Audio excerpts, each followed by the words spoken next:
السلام علیکم ورحمۃ اللہ وبرکاتہ۔ امید کرتی ہوں کہ آپ سب خیر و عافیت کے ساتھ ایمان کی بہتر حالت میں ہوں گے۔ رمضان میں خوب عبادات ہو رہی ہوں گی، تلاوت قرآن زیادہ ہو رہا ہوگا اور حفظ کی خوب پریکٹس ہو رہی ہوگی۔ اللہ سبحانہ تعالی ہم سب پر رحمت اور برکت نازل فرمائے، آمین۔ الحمدللہ آیت نمبر 17 مکمل ہو گئی ہے۔ آج انشاءاللہ آیت نمبر 18 کی طرف چلیں گے۔ آیت نمبر 18 بہت ہی چھوٹی سی ہے، آپ سب کو انشاءاللہ بھی یاد ہو جائے گی۔ آیت نمبر 18 کا حفظ کرنے سے پہلے آیت نمبر 16 اور 17 ایک بار سنیں گے اور اس کے بعد 18 کے حفظ کی طرف چلیں گے۔ تو شروع کرتے ہیں۔ نحمدہ ونصلی علی رسولہ الکریم، اما بعد، اعوذ باللہ من الشیطان الرجیم، بسم اللہ الرحمن الرحیم۔ سورۃ السجدہ آیت نمبر 18، لفظی ترجمہ۔ افمن، کیا بھلا وہ جو، کانا ہے، مؤمنن مومن، کمن مانند اس کے، کانا ہو سکتا ہے، فاسقن جو فاسق ہے، لا یستوون نہیں وہ برابر ہو سکتے۔ English translation. افمن is then who، کانا he was، مؤمنن a believer، کمن is like who، کانا he was، فاسقن one who is disobedient، law not، یستوون they are equal۔ اب اپنے حفظ کی طرف چلتے ہیں۔ اعوذ باللہ من الشیطان الرجیم، بسم اللہ الرحمن الرحیم۔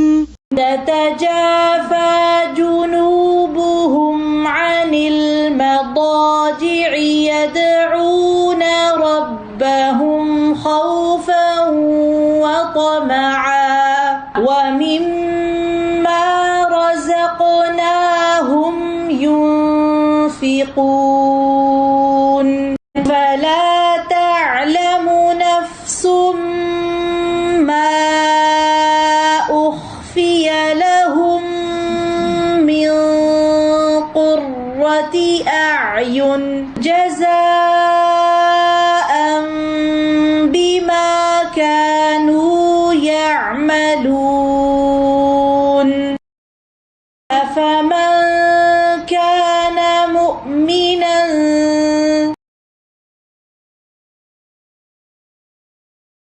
كمن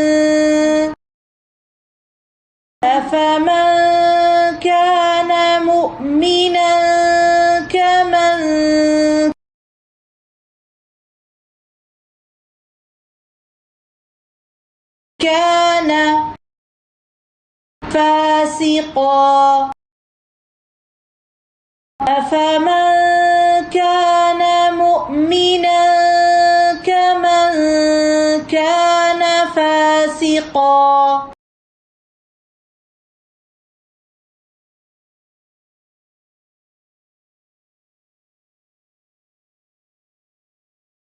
لا يستوون۔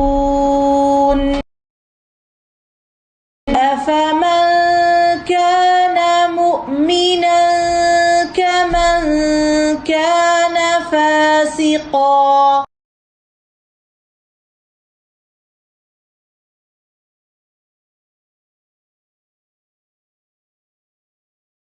لا يستوون۔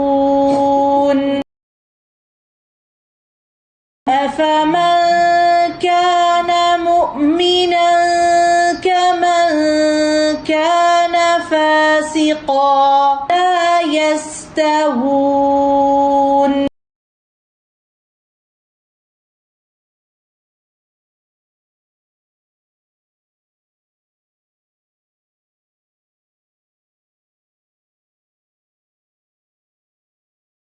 أفمن كان مؤمنا كمن كان فاسقا، لا يستوون۔ أفمن كان مؤمنا كمن كان فاسقا، لا يستوون۔ أفمن كان مؤمنا كمن كان فاسقا، لا يستوون۔ أفمن كان مؤمنا كمن كان فاسقا لا يستوون أفمن كان مؤمنا كمن كان فاسقا لا يستوون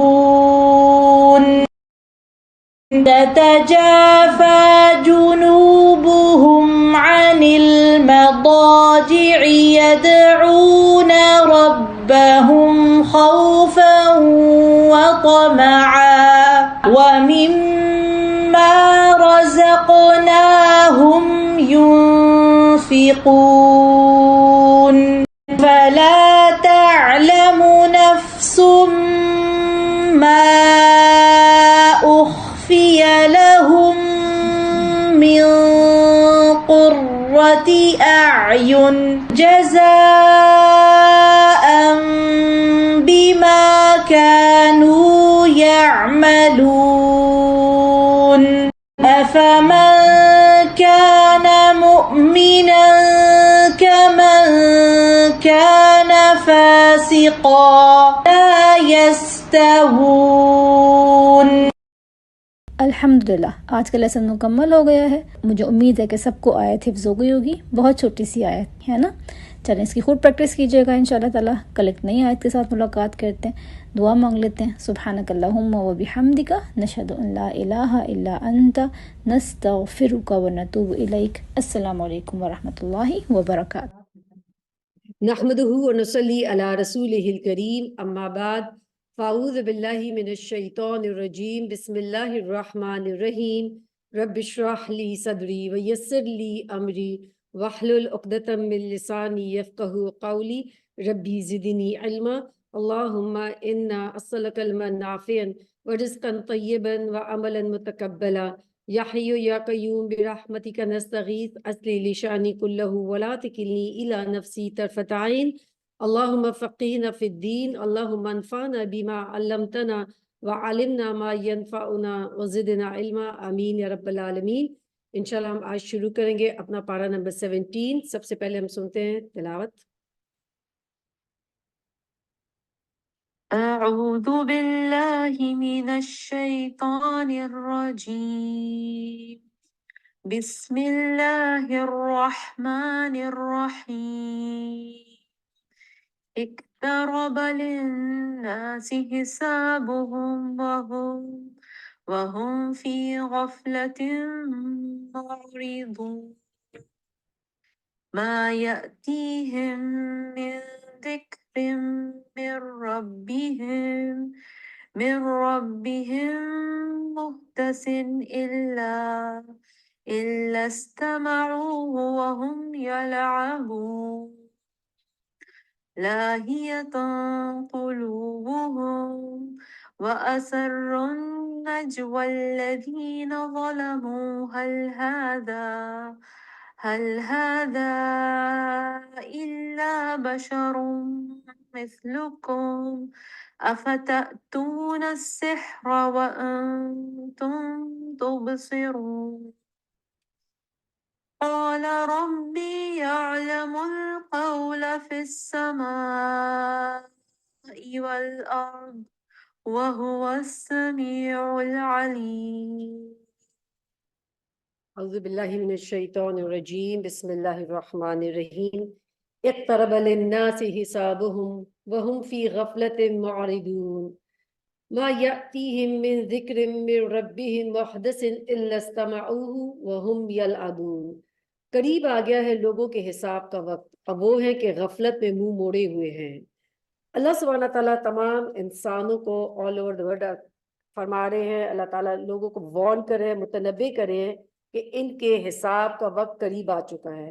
اور یہ حساب کا وقت ان کی موت کا وقت بھی ہو سکتا ہے، قیامت کا وقت بھی ہو سکتا ہے کہ جب قیامت قریب آ لگی ہے، موت جو ہے وہ بہت ہی انسان کے قریب ہے، ان کے قبر کا وقت بھی ہو سکتا ہے. تو اللہ سبحانہ تعالیٰ کیا فرما رہے ہیں کہ ہر سانس جو ہم اس وقت گزار رہے ہیں بیسیکلی وہ ہمیں اپنی موت کے قریب کر کے لے جا رہی ہے. ہر دن جو گزرتا جا رہا ہے یہ ہمیں اپنی موت کے قریب کر کے لے کے جا رہا ہے. تو اللہ سبحانہ تعالیٰ غافل لوگوں کو وارن کر رہے ہیں کہ قریب آ گیا لوگوں کے حساب کا وقت اور وہ ہے کہ غفلت میں منہ موڑے ہوئے ہیں، لیکن انسان پھر بھی اس کی طرف سے غافل ہے۔ ہر ایک انسان سمجھتا ہے کہ دوسرے کو موت آئے گی، شاید مجھے کبھی نہیں آئے گی، میرا بھی بہت لمبا ٹائم ہے۔ رسول صلی اللہ علیہ وسلم کے پاس ایک دفعہ محفل میں عرابیوں میں سے ایک نے قیامت کے بارے میں پوچھا، تو آپ صلی اللہ علیہ وسلم نے فرمایا کہ یہ ایک وہاں چھوٹا بچہ بیٹھا تھا، آپ صلی اللہ علیہ وسلم نے فرمایا کہ ان کے سب سے چھوٹے بچے کی طرف دیکھتے ہوئے کہا اگر یہ زندہ رہا اس پر بڑھاپا نہیں آئے گا کہ تمہاری قیامت آ جائے گی، یعنی یہ بچہ نہیں ہوگا تم سب جو ہے وہ مر جاؤ گے۔ تو قیامت سے مراد موت بھی ہے، قیامت کا دن بھی ہے، لیکن اصل چیز یہ نہیں کہ قیامت کب آئے گی، اصل ہمارا کام کیا ہے کہ قیامت کے لیے ہم نے تیاری کیا کی ہے۔ آپ صلی اللہ علیہ وسلم نے فرمایا نہ میں دنیا سے ہوں اور نہ دنیا مجھ سے ہے، بے شک مجھے اور قیامت کو اس طرح بھیجا گیا ہے کہ ہم ایک دوسرے کے آگے بڑھنے کی کوشش میں ہیں، یعنی میں بالکل قیامت کے قریب ہی ہوں۔ آپ صلی اللہ علیہ وسلم نے فرمایا میں ایسے وقت پر مبعوث ہوں کہ میں اور قیامت دو انگلیوں کی رہی، یعنی آپ نے دو انگلیاں جوائن کر کے بتائی شہادت کی سینٹر والی کہ اس طریقے سے قریب ہیں ہم قیامت کے۔ لوگوں کے پاس جو بھی تازہ نصیحت بھی ان کے رب کی طرف سے آتی ہے اس کو بتکلف سنتے ہیں اور کھیل میں پڑے رہتے ہیں، دل ان کے دوسری ہی فکروں میں منہمک ہیں۔ یعنی لوگوں کے پاس روز جو ہے کوئی نہ کوئی جیسے خبریں آتی ہیں کسی نہ کسی کی موت کی، لیکن اس کے باوجود لوگ جو ہے وہ جاگتے نہیں ہیں۔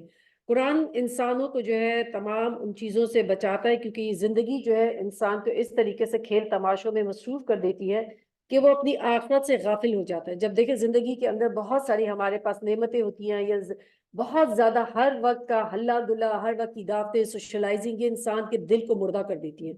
اور بہت زیادہ باتیں کرنا، اس سے کیا ہوتا ہے کہ انسان کے دل مردہ ہو جاتا ہے، پھر وہ آخرت کی طرف سے غافل ہو جاتا ہے۔ اور قیامت جو ہے وہ کہتے ہیں کہ جس دن آئے گی تو ہر شخص کا حساب و کتاب ہوگا، اس نے اپنی زندگی کیسے گزاری، جوانی کہاں گزاری، مال کہاں سے کمایا، کہاں خرچ کیا، اور جو علم حاصل کیا اس پر کتنا عمل کیا۔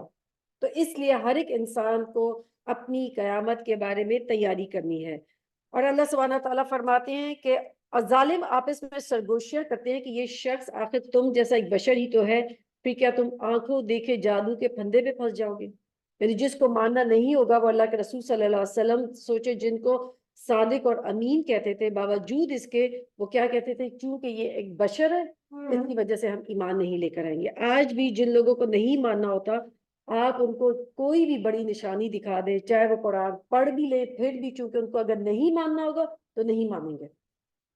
کتنے بڑے بڑے آپ دیکھیں کہ ایسے نان مسلمز ہیں کہ جنہوں نے پورا قرآن پڑھا ہے لیکن انہوں نے ایمان نہیں لا کر دیا، کیونکہ جس مقصد کے لیے قرآن پڑھا تھا وہ ایمان لانا نہیں تھا، وہ ہدایت نہیں تھی کہ قرآن کس کے لیے گائیڈنس ہے، جس کے دل کے اندر تقویٰ ہوگا۔ اگر تقویٰ ہوگا تو یہ کتاب ہمیں فائدہ دے گی، ادروائز فائدہ نہیں دے گی۔ تو اس دن کے خسارے سے بچنے کے لیے آج ہم نے قرآن کو جاننا ہے، اس حق کو معلوم کرنا ہے، اس پر عمل کرنے کی کوشش کرنی ہے، اور پھر آگے یہ لوگوں تک پہنچانا ہے۔ اور اسی طریقے سے ہم بچ سکتے ہیں، کیونکہ خالی اگر ہم اپنی ذات تک محدود رہیں گے اور باقی معاشرے کے اندر چینج نہیں آئے گا تو ہمارے لیے بھی عمل کرنا مشکل ہو جاتا ہے۔ تو اس لیے ضرور لوگوں کو آگے اس علم کے ساتھ، اس کی روشنی کے ساتھ آگے لوگوں کو یہ شیئر کرنی ہے۔ اور رسول صلی اللہ علیہ وسلم کو نہ ماننے کا لوگوں کے پاس ایکسکیوز تھا، آج بھی جن کو دین پر نہیں عمل کرنا ہوتا ان کے پاس ہزاروں ایکسکیوزز اور جسٹیفیکیشنز ہیں۔ قال ربی یعلم القول فی السماء والارض وهو السمیع العلیم۔ رسول صلی اللہ علیہ وسلم نے کہا میرا رب ہر اس بات کو جانتا ہے جو آسمان اور زمین میں کی جائے، وہ سمیع اور علیم ہے۔ جو بھی ہماری منہ سے بات نکلتی ہے اللہ سبحانہ تعالیٰ جانتے ہیں۔ وہ کہتے ہیں بلکہ یہ پراگندہ خواب ہے، بلکہ اس کی من گھڑت ہے، بلکہ یہ شخص شاعر ہے۔ رسول صلی اللہ علیہ وسلم پہ کیسے کیسے الزامات لگے ہیں۔ اگر آپ دیکھیں کہ اگر کوئی بھی انسان دین کی طرف بلاتا ہے اس کے اوپر لوگ ایسے الزامات لگاتے ہیں، لوگ اس کو اسی طریقے سے لیٹ ڈاؤن کریں گے، لوگ اس کو کہیں گے تمہارے اندر تو بڑا تکبر آ گیا دین کا، اس طرح کی باتیں ہوتی رہتی ہیں۔ لیکن اصل انسان کیا ہے کہ جو صبر کے ساتھ ان چیزوں کو برداشت کر جائے، کیونکہ جس مشن پہ لگے ہیں، یہ کس کا مشن آگے ہم لوگوں تک لے کے جا رہے ہیں؟ رسول صلی اللہ علیہ وسلم کا۔ تو ہمارے لیے اس میں اگر اللہ کے رسول صلی اللہ علیہ وسلم جو پیغمبر تھے ان کے اوپر اتنی تنقید کی گئی، مذاق اڑایا گیا، ریجیکٹ کیا گیا، ان کو پتھر مارے گئے، تو پھر ہم تو کہیں سٹینڈ ہی نہیں کرتے اگر ہم اس کے لیے تھوڑی سی تکلیف اٹھا لیں۔ ورنہ یہ لائے ہوئے کوئی نشانی جس طرح پورے زمانے کے رسول نشانیوں کے ساتھ بھیجے گئے، حالانکہ ان سے پہلے کوئی بستی بھی جسے ہم نے ہلاک کیا ایمان نہ لائی، اب کیا یہ ایمان لائیں گے؟ اور اے محمد صلی اللہ علیہ وسلم تم سے پہلے بھی ہم نے انسانوں ہی کو رسول بنا کر بھیجا تھا جن پر ہم نے وحی کی، تم لوگ اگر علم نہیں رکھتے تو اہل کتاب سے پوچھ لو، ان رسولوں کو ہم نے کوئی ایسا جسم نہیں دیا تھا کہ وہ کھاتے نہ ہوں اور نہ وہ سدا جینے والے تھے، پھر دیکھ لو آخر ہم نے ان کے ساتھ اپنے وعدے پورے کیے اور انہیں اور جس کو ہم نے چاہا بچا لیا اور حد سے گزر جانے والوں کو ہلاک کر دیا۔ یعنی سب سے پہلی بات یہ ہے کہ اگر کہ اہل کتاب کے مراد یہ ہے کہ اہل کتاب کے اندر تمام انبیاء کے بارے میں پہلی کتابوں میں نشانیاں موجود تھیں، اگر آپ ان سے پوچھیں تو یہ چیز ان کو دلائل تمام رسول صلی اللہ علیہ وسلم کی ذات کے بارے میں، کیونکہ رسول پیچھے بات جو رسول صلی اللہ علیہ وسلم کی ذات کے بارے میں کی جا رہی ہے کہ آپ شاعر ہیں، مجنون ہیں، تو کہا گیا کہ آپ ان سے پوچھ لیں، ان کی اہل کتاب کی کتابوں کے اندر رسول صلی اللہ علیہ وسلم کی تمام نشانیاں موجود تھیں۔ اور کیا فرمایا کہ جو اگر تمہیں نہیں پتا تو علم والوں سے پوچھ لو، جس کے پاس کتاب ہے، اس سے ایک تو اہل کتاب ہی مراد ہو سکتے ہیں اور وہ لوگ بھی مراد ہو سکتے ہیں کہ جن کو اللہ سبحانہ تعالیٰ نے کتاب کا علم دیا۔ اللہ کے رسول صلی اللہ علیہ وسلم کے زمانے میں بھی جس کے پاس قرآن کا علم ہوتا تھا اس کو رسول صلی اللہ علیہ وسلم تمام لوگوں کے اوپر زیادہ فوقیت دیتے تھے، چاہے کہ وہ عمر میں چھوٹا بھی ہو۔ جیسے کہ ایک دفعہ جنگ میں آپ نے زید بن ثابت رضی اللہ عنہ جو تھے ان کے ہاتھ میں علم دیا اور آپ نے فرمایا تھا کہ ہم قرآن شریف کو یہ عزت دے رہے ہیں، یعنی یہ شرف جو یہ قرآن ان کے پاس جو ہے ان کے دل میں، کیونکہ آپ کاتب الوحی تھے تو آپ کو یہ عزت دی گئی تھی قرآن کی وجہ سے۔ تو آپ صلی اللہ علیہ وسلم نے فرمایا کہ جو شخص قرآن میں ماہر ہو وہ ان فرشتوں کے ساتھ ہے جو لکھنے والے معزز اور بزرگی والے، یعنی فرشتوں میں جو لکھنے والے ہیں ان کا درجہ باقی فرشتوں پر بڑا ہے۔ جیسے جبریل علیہ السلام جو وحی لے کر آتے تھے ان کا درجہ تمام فرشتوں کے اوپر بڑا ہے۔ اور اسی طریقے سے رسول صلی اللہ علیہ وسلم کے زمانے میں کہ جس کو قرآن حفظ ہوتا تھا، جس کے پاس قرآن کا علم ہوتا تھا، اس کا درجہ زیادہ تھا۔ ایون حضرت عمر رضی اللہ عنہ بھی اپنی جب آپ خلیفہ تھے تو حضرت عمر ان لوگوں کو زیادہ رسپیکٹ دیتے تھے کہ جن کے پاس قرآن تھا، جیسے ابی بن کعب رضی اللہ عنہ تھے۔ ان رسولوں کو ہم نے ایسا، پھر اس کے بعد فرماتے ہیں ان رسولوں کو ہم نے کوئی ایسا جسم نہیں دیا کہ وہ کھاتے نہ ہو، نہ وہ سدا جینے والے تھے، پھر دیکھ لو آخر کار ہم نے ان کے ساتھ اپنے وعدے پورے کیے اور انہیں اور جس کو ہم نے چاہا بچا لیا، حد سے گزر جانے والوں کو ہلاک کر دیا۔ لَقَدْ أَنزَلْنَا إِلَيْكُمْ كِتَابًا فِيهِ ذِكْرُكُمْ، لوگوں ہم نے تمہاری طرف ایک کتاب بھیجی ہے جس میں تمہارا ہی ذکر ہے، کیا تم سمجھتے نہیں ہو؟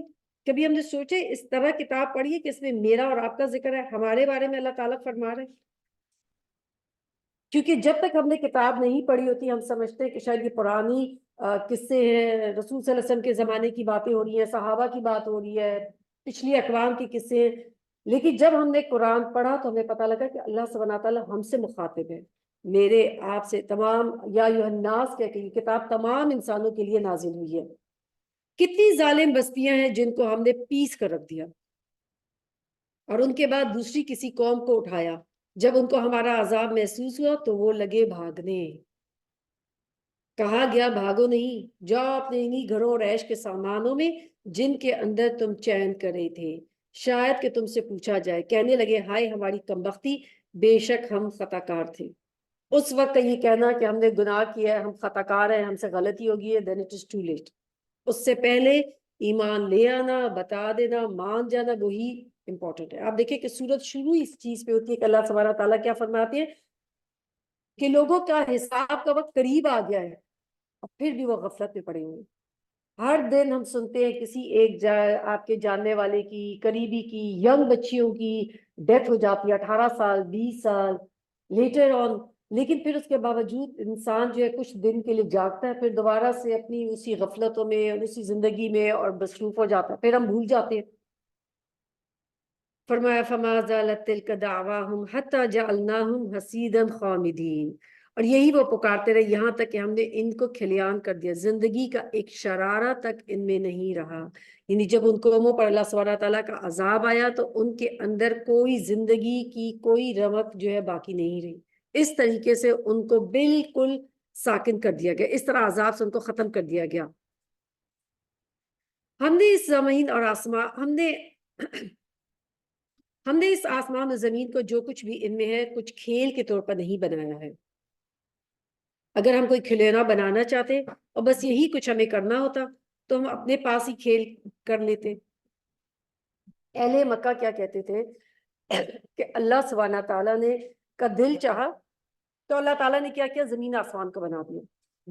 استغفر اللہ، جیسے جیسے اللہ تعالیٰ شاید بور ہو رہے تھے تو انہوں نے زمین آسمان بنا دی بس.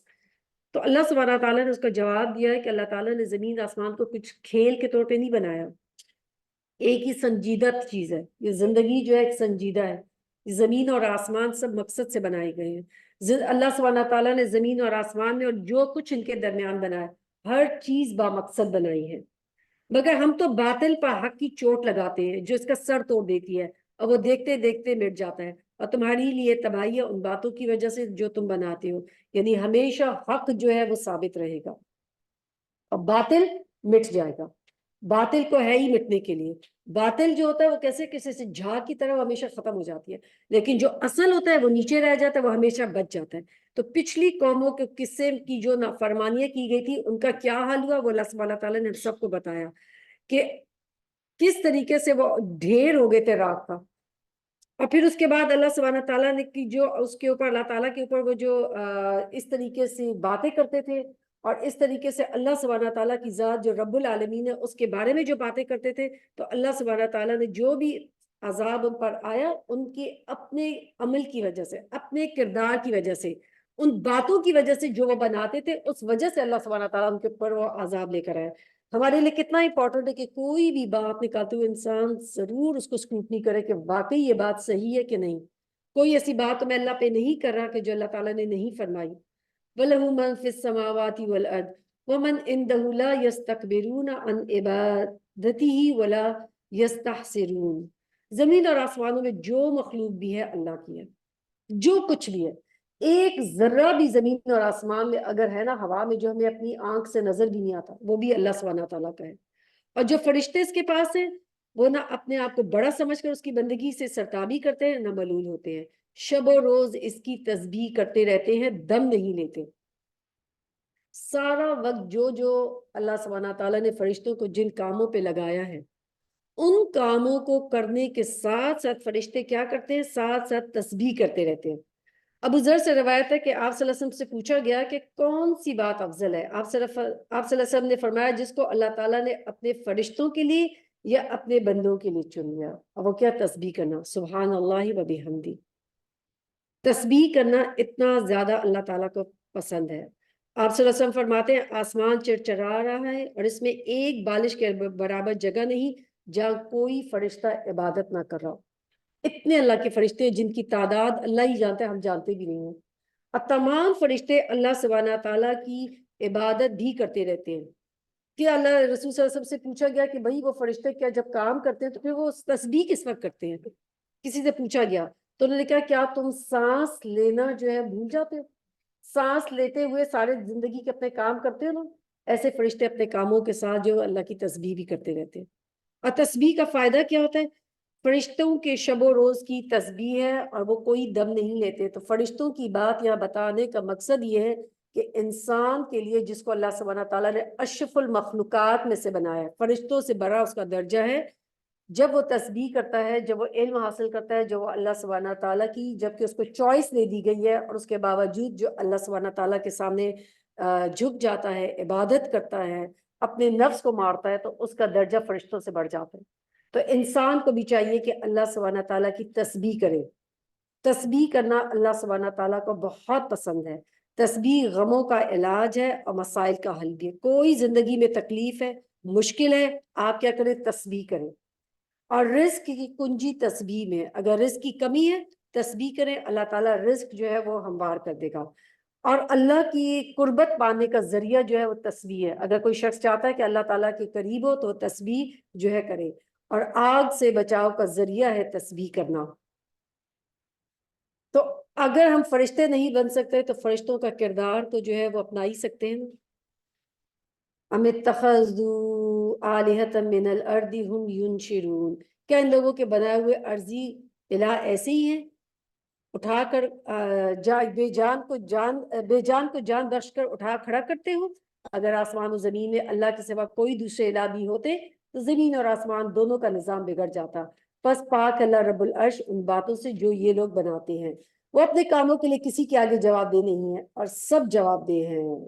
اللہ سبحانہ تعالیٰ کے فیصلوں پہ کوئی اللہ سے سوال نہیں کر سکتا، کوئی نہیں کہہ سکتا. کیوں ایسا ہوا، میرا شوہر ایسا کیوں ہے، میرے بچے ایسے کیوں ہیں، مجھے سسرال ایسا کیوں ملا ہے، سب اللہ سبحانہ تعالیٰ جانتا تھا کہ کون سی چیز کس کے لیے بہتر ہے، اس لیے اللہ تعالیٰ نے اس کو وہ عطا کیا ہے. اس لیے اللہ تعالیٰ کے فیصلوں پہ راضی ہو جانا ہی انسان کے لیے آسانی کا باعث ہے.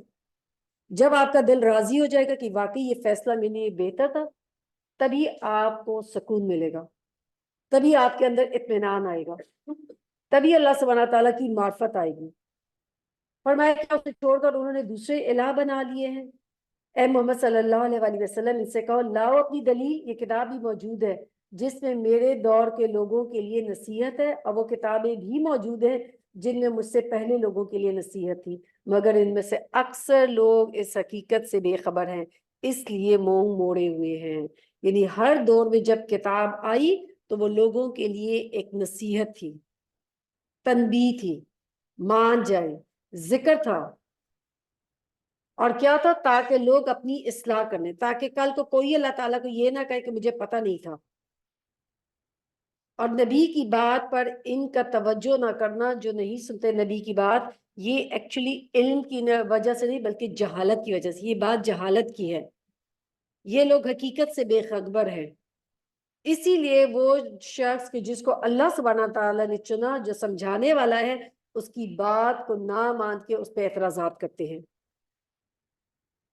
فرمایا ہم نے تم سے پہلے جو بھی رسول بھیجا ہے اس کو یہی وحی کی ہے کہ میرے سوا کوئی الہ نہیں ہے، پس تم لوگ میری ہی بندگی کرو.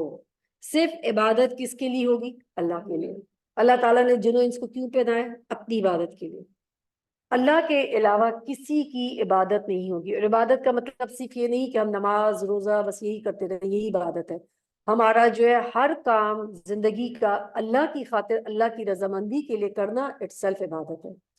آپ اپنے بچوں کو لک آفٹر کرتے ہیں، ان کو دین کی تعلیم دیتے ہیں، کیوں؟ اللہ تعالیٰ کا حکم ہے، اللہ کی رضا کی خاطر. یہ ایک عمل کرنا بھی عبادت ہے.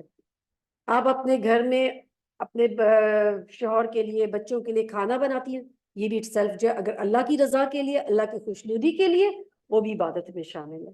طہارت کرتی ہیں، اپنے آپ کو صاف رکھتی ہیں اللہ کی رضامندی کے لیے، یہ بھی عبادت ہے. تو ہماری زندگی کا ہر عمل، اس کو صرف ہم نے کیا کرنا ہے؟ نیت اللہ کی رضا کے لیے. اللہ آپ کے لیے میں کرتی ہوں، آپ کو یہ چیز پسند ہے اس لیے میں کرتی ہوں.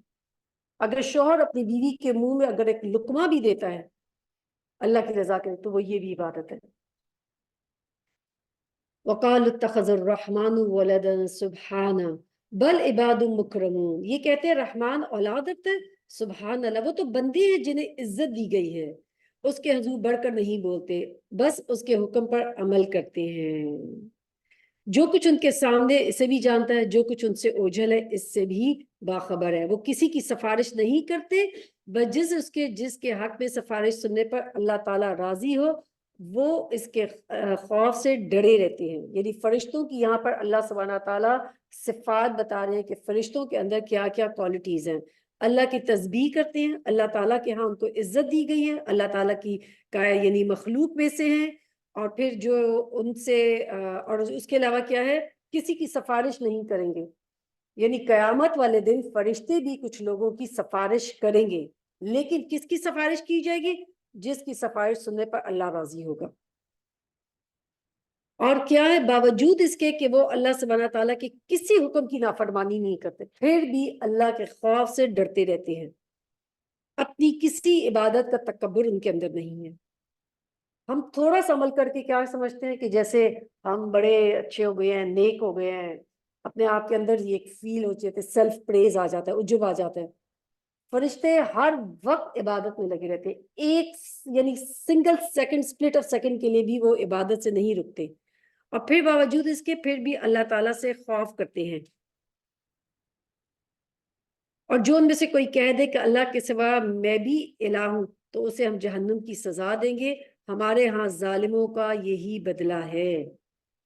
کیا یہ وہ لوگ ہیں جنہوں نے نبی کی بات ماننے سے انکار کر دیا؟ غور نہیں کرتے کہ یہ سب آسمان اور زمین باہم ملے ہوئے تھے، پھر ہم نے انہیں جدا کیا. یعنی زمین اور آسمان پہلے جڑے ہوئے تھے، اللہ سبحانہ تعالیٰ نے ان کو الگ کیا، آسمان اوپر چلا گیا، زمین نیچے آ گئی، اور پھر بیچ میں اللہ سبحانہ تعالیٰ نے پوری کائنات کو بنا دیا. تو اللہ سبحانہ تعالیٰ جو ہے یہی فرما رہے ہیں. آج ہم کہتے ہیں بگ بینگ تھیوری، وہ کیا ہے؟ وہ یہی ہے کہ پہلے زمین اور آسمان ملے ہوئے تھے، پھر وہ الگ ہو گئے. اللہ سبحانہ تعالیٰ نے خود ہی فرما دیا کہ پہلے وہ ملے ہوئے تھے، ہم نے ان کو الگ کر دیا. اب پانی سے ہر چیز زندہ پیدا کی گئی، ہر چیز کا سروائیول پانی پہ ہے. ایک ایٹم جو ہوتا ہے، جو ہمیں اپنی آنکھ سے نظر بھی نہیں آتا، اس کا بھی اس میں جو کیا ہوتی ہے؟ پانی. نیوکلس کے اندر کیا؟ پانی. تو ہر چیز اللہ سبحانہ تعالیٰ نے کیا فرما دی؟ پانی. ہمارے جسم میں زیادہ چیز کیا چیز ہے؟ پانی. کیا وہ ہماری اس خلاقی کو نہیں مانتے؟ اور ہم نے زمین میں پہاڑ جما دیے تاکہ وہ انہیں لے کر ڈھلک نہ جائے، اور اس میں کشادہ راہیں بنا دی، شاید لوگ اپنا راستہ معلوم کر لیں. اور ہم نے آسمان کو محفوظ چھت بنا دیا، مگر یہ ہے کہ اس کی نشانیوں کی طرف سے توجہ ہی نہیں کرتے. اور وہ اللہ ہی ہے جس نے رات اور دن بنائے، سورج اور چاند کو پیدا کیا، سب ایک ایک فلک میں تیرے ہیں. پوری آج وہ کہتے ہیں نا کہ یونیورس کی وہ تعلیم جو ہے نا اللہ سبحانہ تعالیٰ نے دے دی. کس طریقے سے اللہ سبحانہ تعالیٰ فرماتے ہیں کہ زمین کے اوپر پہاڑ ہم نے جمائے ہیں. کیوں؟ تاکہ ریزن بھی بتا دیا. اور آپ دیکھیں جب پہاڑوں کی بات آتی ہے اللہ تعالیٰ ساتھ ہی فرماتے ہیں تاکہ وہ زمین کو لے کے ڈھلک نہ جائے. اگر زمین پر پہاڑ نہ ہوتے تو زمین ہوا میں اڑتی پھرتی، ہم لوگ چل نہ سکتے. ہم چلتے تو ہلتی ہوئی زمین پہ کہیں بھی ہم چل سکتے. اور سبحان اللہ بسائڈ دیٹ کہ زمین چل رہی ہے، پھر بھی ہم کتنے سٹیبل اس کے اوپر رہتے ہیں، آرام سے اپنے بستروں پہ چلتے ہیں. کبھی آپ موونگ کسی چیز کے اوپر، کچھ لوگوں کو ہوتا ہے نا کسی وہ موونگ ریسٹورینٹس میں چلے جائیں، آپ دیکھیں وہاں پہ آپ رہ نہیں سکتے. اور اللہ سبحانہ تعالیٰ یہ زمین چل بھی رہی ہے اور پھر بھی آرام سے ہم اس پہ اپنی زندگی کمفرٹیبلی گزارتے ہیں، ہمیں کوئی تکلیف نہیں ہے. اور اللہ سبحانہ تعالیٰ نے زمین کے اندر کیسے کیسے ہمارے لیے راستے بنائے، اور پھر آسمان کو کتنی محفوظ چھت بنایا. اگر یہ آسمان کے اوپر اللہ تعالیٰ نے جو ایک لیئر دی ہے جس سے تمام وہ آپ دیکھیں کہ میٹرائٹس وہ سب آ کے ڈائریکٹ زمین کو ہٹ کرتے تو کوئی چیز نہ بچ سکتی. ہر چیز آتے ہوئے اللہ سبحانہ تعالیٰ اس کو ایک بیریئر کے ساتھ روک دیتا ہے. مگر یہ سب نشانیاں کن کو نظر آتی ہیں؟ جو توجہ دیتے ہیں. اور باقی لوگ کیا کرتے ہیں؟ وہ ان نشانیوں کو جانتے ہیں، وہ نشانیوں کو بنانے والے کو بھول جاتے ہیں. اصل چیزیں بہت سارے لوگ یہ سب نشانیاں جانتے ہیں، ایسی ایسی ریسرچز ان کو پتہ ہوں گی کائنات کے بارے میں کہ جو ہمارے علم میں بھی نہیں ہوگی، پھر بھی اللہ کی معرفت نہیں کرتے، پھر بھی اللہ کے آگے سجدہ نہیں کرتے، پھر بھی اللہ کے آگے جھکتے نہیں ہیں، پھر بھی اللہ کی عبادت نہیں کرتے. اللہ تعالیٰ فرماتے سب ایک فلک میں تیر، ہر چیز اپنے آربٹ میں ہے اور کوئی چیز اپنے آربٹ سے نکلتی بھی نہیں ہے. سبحان اللہ. کوئی چیز اپنی رفتار تیز کر دے، سلو کر دے، آربٹ سے نکل جائے، سب ساری ایک دوسرے کے ساتھ ٹکرا جائے. ان کو کون یہ سب بتا رہے کہ اپنے آربٹ میں ہی رہنا؟ کون ان کو بتا رہا ہے کہ ان کو کب دن ہونا ہے کب رات ہونا ہے؟ یہ سب اللہ سبحانہ تعالیٰ کا بنایا ہوا قانون ہے. فرمایا وما جعلنا لبشر من قبلک الخلد، اور اے محمد صلی اللہ علیہ وسلم ہمیشگی تو ہم نے تم سے پہلے بھی کسی انسان کے لیے نہیں رکھی. اگر تم مر گئے تو کیا یہ لوگ ہمیشہ جیتے رہیں گے؟ ہر جاندار کو موت کا مزہ چکھنا ہے، ہر چیز کو مرنا ہے. اگر انبیاء دنیا سے چلے گئے تو ہم نے بھی مرنا ہے. موت برحق ہے، کوئی اپنے وقت سے آگے نہیں بڑھ سکتا، کوئی اس کو روک نہیں سکتا. Death is the ultimate truth کہ جو ہونی ہوتی ہے. کوئی بھی زندگی کا سفر جو ہے نا اس کے بارے میں ہم نہیں کہہ سکتے وہ ہوگا کہ نہیں ہوگا. آپ کتنی اپنی چھٹیاں پلان کرنے، عید کی چھٹیوں پہ میں یہاں جاؤں گی وہاں جاؤں گی، کتنی دفعہ ٹکٹس لیے ہوتے ہیں، سامان پیک ہوتا ہے، آخری مومنٹ پہ کوئی ایسا کام آ جاتا ہے آپ نہیں سفر کر سکتے، فلائٹ کینسل ہو جاتی ہے.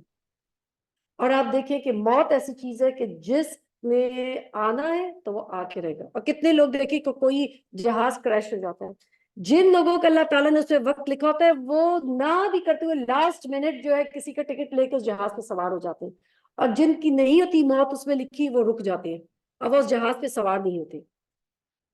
تو اس لیے موت جو ہے اگر رسول صلی اللہ علیہ وسلم جو ہے ان پہ آئی ہے تو ہر ایک انسان پہ آئے گی، کوئی اس موت سے بھاگ نہیں سکتا. آپ صلی اللہ علیہ وسلم نے فرمایا کہ جبریل میرے پاس آئے اور کہا اے محمد صلی اللہ علیہ وسلم جسے جیسے چاہو زندگی گزار لو، بالآخر مرنا تو ہے ہی، جس کو چاہو محبوب بنا لو، یقیناً بالآخر ان سے جدا تو ہونا ہے. چاہے ہم کسی سے محبت کریں اس کو ایک دن ہمیں چھوڑ کے جانا، چاہے جن سے ہم محبت کرتے ہیں ہم ان کو چھوڑ کے جائیں گے، یا وہ ہمیں چھوڑ دیں گے یا ہم چھوڑ دیں گے، ہر ایک کو مرنا ہے. برا بن عازب کہتے ہیں کہ ہم آپ صلی اللہ علیہ وسلم کے ساتھ جا رہے تھے کہ آپ کی نظر کچھ لوگوں پر پڑی. پوچھا یہ کیوں جمع ہے اور کیا کر رہے ہیں؟ بتایا گیا یہ قبر کھود رہے ہیں. آپ صلی اللہ علیہ وسلم تیزی سے آگے بڑھے اور سب ساتھیوں سے آگے نکل گئے اور قبر کے قریب پہنچ گئے. میں بھی آپ صلی اللہ علیہ وسلم کے پاس گیا کہ دیکھو آپ صلی اللہ علیہ وسلم کیا کر رہے ہیں. آپ صلی اللہ علیہ وسلم قبر کے قریب بیٹھے رو رہے تھے یہاں تک کہ زمین گیلی ہوگی. آپ صلی اللہ علیہ وسلم نے فرمایا بھائیو اس دن کے لیے تیاری کر لو, اس دن کے لیے تیاری کر لو. اور آپ سوچیں کہ ہم سب یہ جانتے ہیں دنیا جو ہے وہ تھوڑے دن کا فائدہ ہے. کتنا ہم دنیا کما لیں گے, کتنا جی لیں گے, کتنی کھیل تماشوں میں وقت ضائع کریں گے. ہمیں اللہ تعالیٰ نے بھیجا ہی جو ہے نا یہ ہماری ایک آزمائش ہے.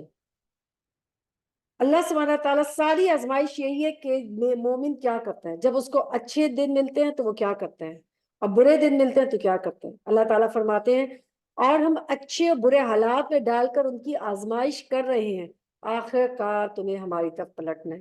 یہی بس ہماری ساری آزمائش ہے زندگی کی. اچھے حالات ہیں الحمدللہ, اور اگر برے حالات ہیں تو کیا کرنا ہے؟ صبر. الحمدللہ اللہ کل حال, صبر کرنا ہے. یہ منکرین حق جو تمہیں دیکھتے ہیں تو تمہارا مذاق بنا لیتے ہیں. کہتی ہیں کیا یہ وہ شخص ہے جو تمہارے الہوں کا ذکر کیا کرتا ہے؟ اور ان کا اپنا حال یہ کہ رحمان کے ذکر سے منکر ہیں. انسان جلد باز مخلوق ہے, خلق الانسان من اجل. ابھی میں تم کو اپنی نشانیاں دکھائی دیتا ہوں, جلدی نہ مچاؤ. یہ لوگ کہتے ہیں آخر یہ دھمکی پوری کب ہوگی اگر تم سچے ہو. انسان جو ہے نا بڑا ہی جلد باز ہوتا ہے. وہ جیسے ایک جگہ اللہ تعالیٰ اور فرماتے ہیں سورہ بنی اسرائیل میں, ابھی ہم نے پیچھے پڑھا وَقَانَ الْإِنسَانُ عَجُولًا, انسان جلد باز واقعہ, جلدی جلدی تکلیف آ جائے جلدی جو ہے پریشان ہو جاتا ہے. کوئی وہ آ جائے تو کیا کرتا ہے بدوائیں دینے لگتا ہے اپنے بچوں کو, اپنی چیزوں کو, ایک دم سے غصے میں آ جاتا ہے, ہائپر ہو جاتا ہے. انسان کیا ہے؟ بالکل جلد باز ہے. تو اس لیے اللہ تعالیٰ کیا فرماتے ہیں کہ ابھی میں تمہیں, یعنی کیوں یہ بات کی گئی؟ قریش مکہ کہتے ہیں اگر ہے قیامت تو آ جائے. اب پچھلی قومیں ان کے سامنے گزری ہے کہ جن پر اللہ تعالیٰ کا عذاب آیا تھا, پھر بھی وہ سبق حاصل نہیں کرتے. اچھا عذاب آتا ہے تو آ جائے, آنے دو. تو اللہ سبحانہ تعالیٰ کیا کہتے ہیں یہ تو اللہ سبحانہ تعالیٰ کی رحمت ہے کہ جس کی وجہ سے اللہ تعالیٰ نے عذاب کو روکا ہوا ہے اور ہر چیز کا ایک وقت مقرر ہے. اللہ تعالیٰ لوگوں کو وقت دیتا ہے, ڈیل دیتا ہے, ٹائم, کہ اپنی اصلاح کر لو, مان جاؤ. کب تک اللہ تعالیٰ؟ جب تک انسان ارادہ کرتا ہے گناہ کا, اور فرشتہ وہ نہیں لکھتا جب تک کہ وہ گناہ کر نہیں لیتا. اگر وہ اپنا ارادہ بدل لیتا ہے تو اس ارادے کے بدلنے پر بھی اللہ تعالیٰ اس کو ایک نیکی لکھوا دیتے ہیں. یہ اللہ تعالیٰ کی رحمت ہے.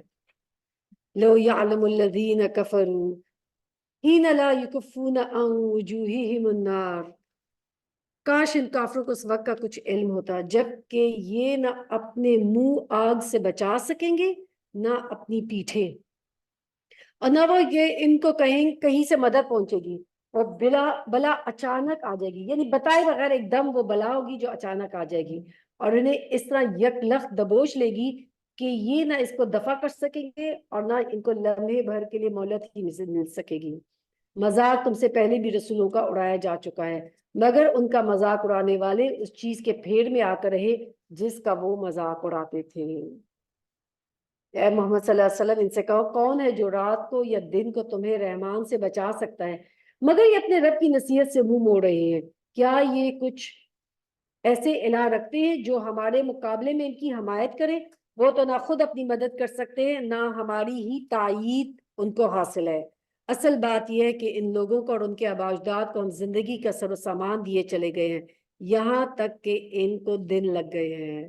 جب بھی انسان کے پاس خوشحالی آتی ہے, اس کو اقتدار مل جاتا ہے, وہ سمجھتا ہے یہ چیز لازوال ہے. کوئی بھی دولت والا یہ نہیں سمجھتا کہ میری دولت کو زوال آئے گا. میں جس جگہ جن گھروں میں رہ رہا ہوں ہمیشہ ہی رہے گا. اور وہ جو انسان اپنی نعمتوں کو جب لازوال سمجھتا ہے تو وہ کیا کرتا ہے؟ مست ہو جاتا ہے اس میں. وہ کبھی یہ خیال نہیں کرتا کہ اللہ سبحانہ تعالیٰ کبھی بھی ایک پل چھپکنے میں یہ تمام چیزوں کو بدلنے پر قادر ہے.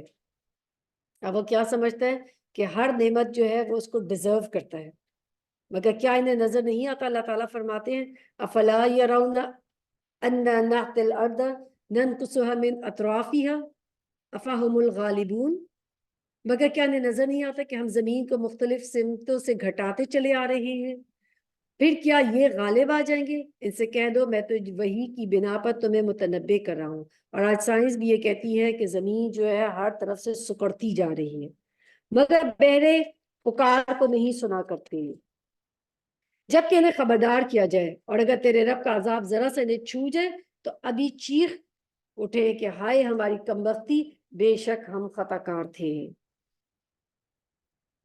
قیامت کے روز ہم ٹھیک ٹھیک تولنے والے ترازو رکھ دیں گے، پھر کسی شخص پر ذرے برابر ظلم نہ ہوگا، جس کا رائی کے دانے کے برابر بھی کچھ دھرا ہوگا وہ سامنے لے آئیں گے، اور حساب لگانے کے لیے ہم کافی ہیں۔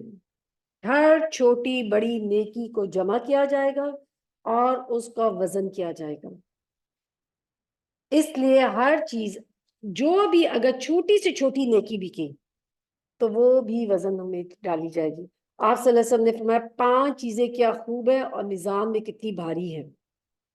لا الہ الا اللہ جو میزان میں بہت بھاری ہوگا، اللہ اکبر، سبحان اللہ اور الحمدللہ، اور نیک اولاد جو فوت ہو جائے اور اس کے ماں باپ اجر کی نیت سے اس پر صبر کریں، یعنی کسی کی اگر جوان اولاد چھوٹی اولاد فوت ہو جاتی ہے، وہ شخص صبر کرتا ہے تو اس کی وہ بھی صبر جو ہوگا میزان میں بہت بھاری ہوگا قیامت والے دن۔ حضرت عائشہ فرماتی ہے کہ ایک صحابی آپ صلی اللہ علیہ وسلم کے پاس آیا اور کہنے لگا میرے کچھ غلام ہیں جو میرے لیے کام کرتے ہیں، وہ لوگ مجھ سے جھوٹ بولتے ہیں، خیانت کرتے ہیں، میرا کہنا نہیں مانتے، پھر میں انہیں مارتا ہوں، برا بھلا کہتا ہوں، گالی گلوچ کرتا ہوں، تو میرا کیا معاملہ ہوگا؟ یعنی جو اللہ تعالیٰ نے یہ فرمایا تو اس میں میرا کیا معاملہ ہوگا؟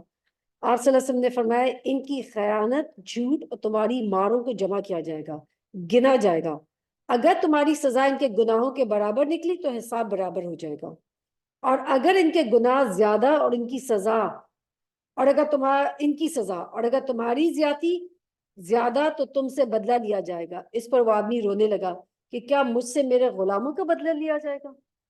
آپ صلی اللہ علیہ وسلم نے فرمایا کیا تم نے نہیں پڑھا؟ اور آپ صلی اللہ علیہ وسلم نے یہ آیت جو ہے اس پہ تلاوت کی کہ وَنَدَعُ الْمَوَازِينَ الْقِسْطَ لِيَوْمِ الْقِيَامَةِ فَلَا تُظْلَمُ نَفْسٌ شَيْئًا، آخر تک، کہ ہر ایک انسان سے اس کا بدلہ لیا جائے گا۔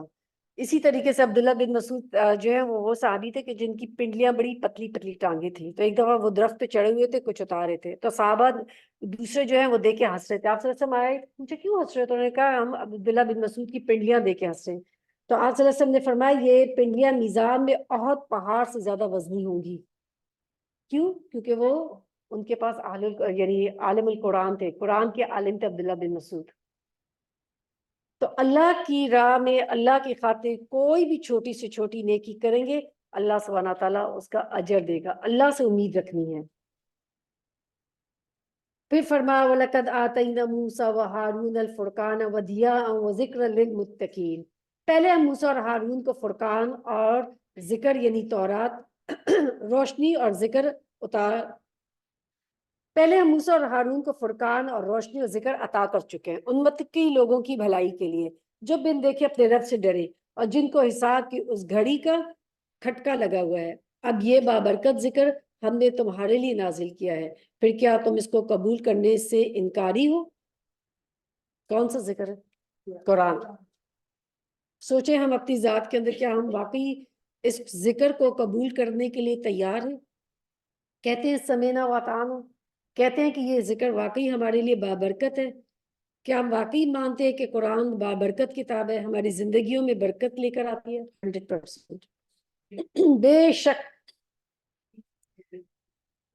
برکت والی کتاب ہے، ہمیشہ آپ کی زندگی میں برکت لے کر آئے گی۔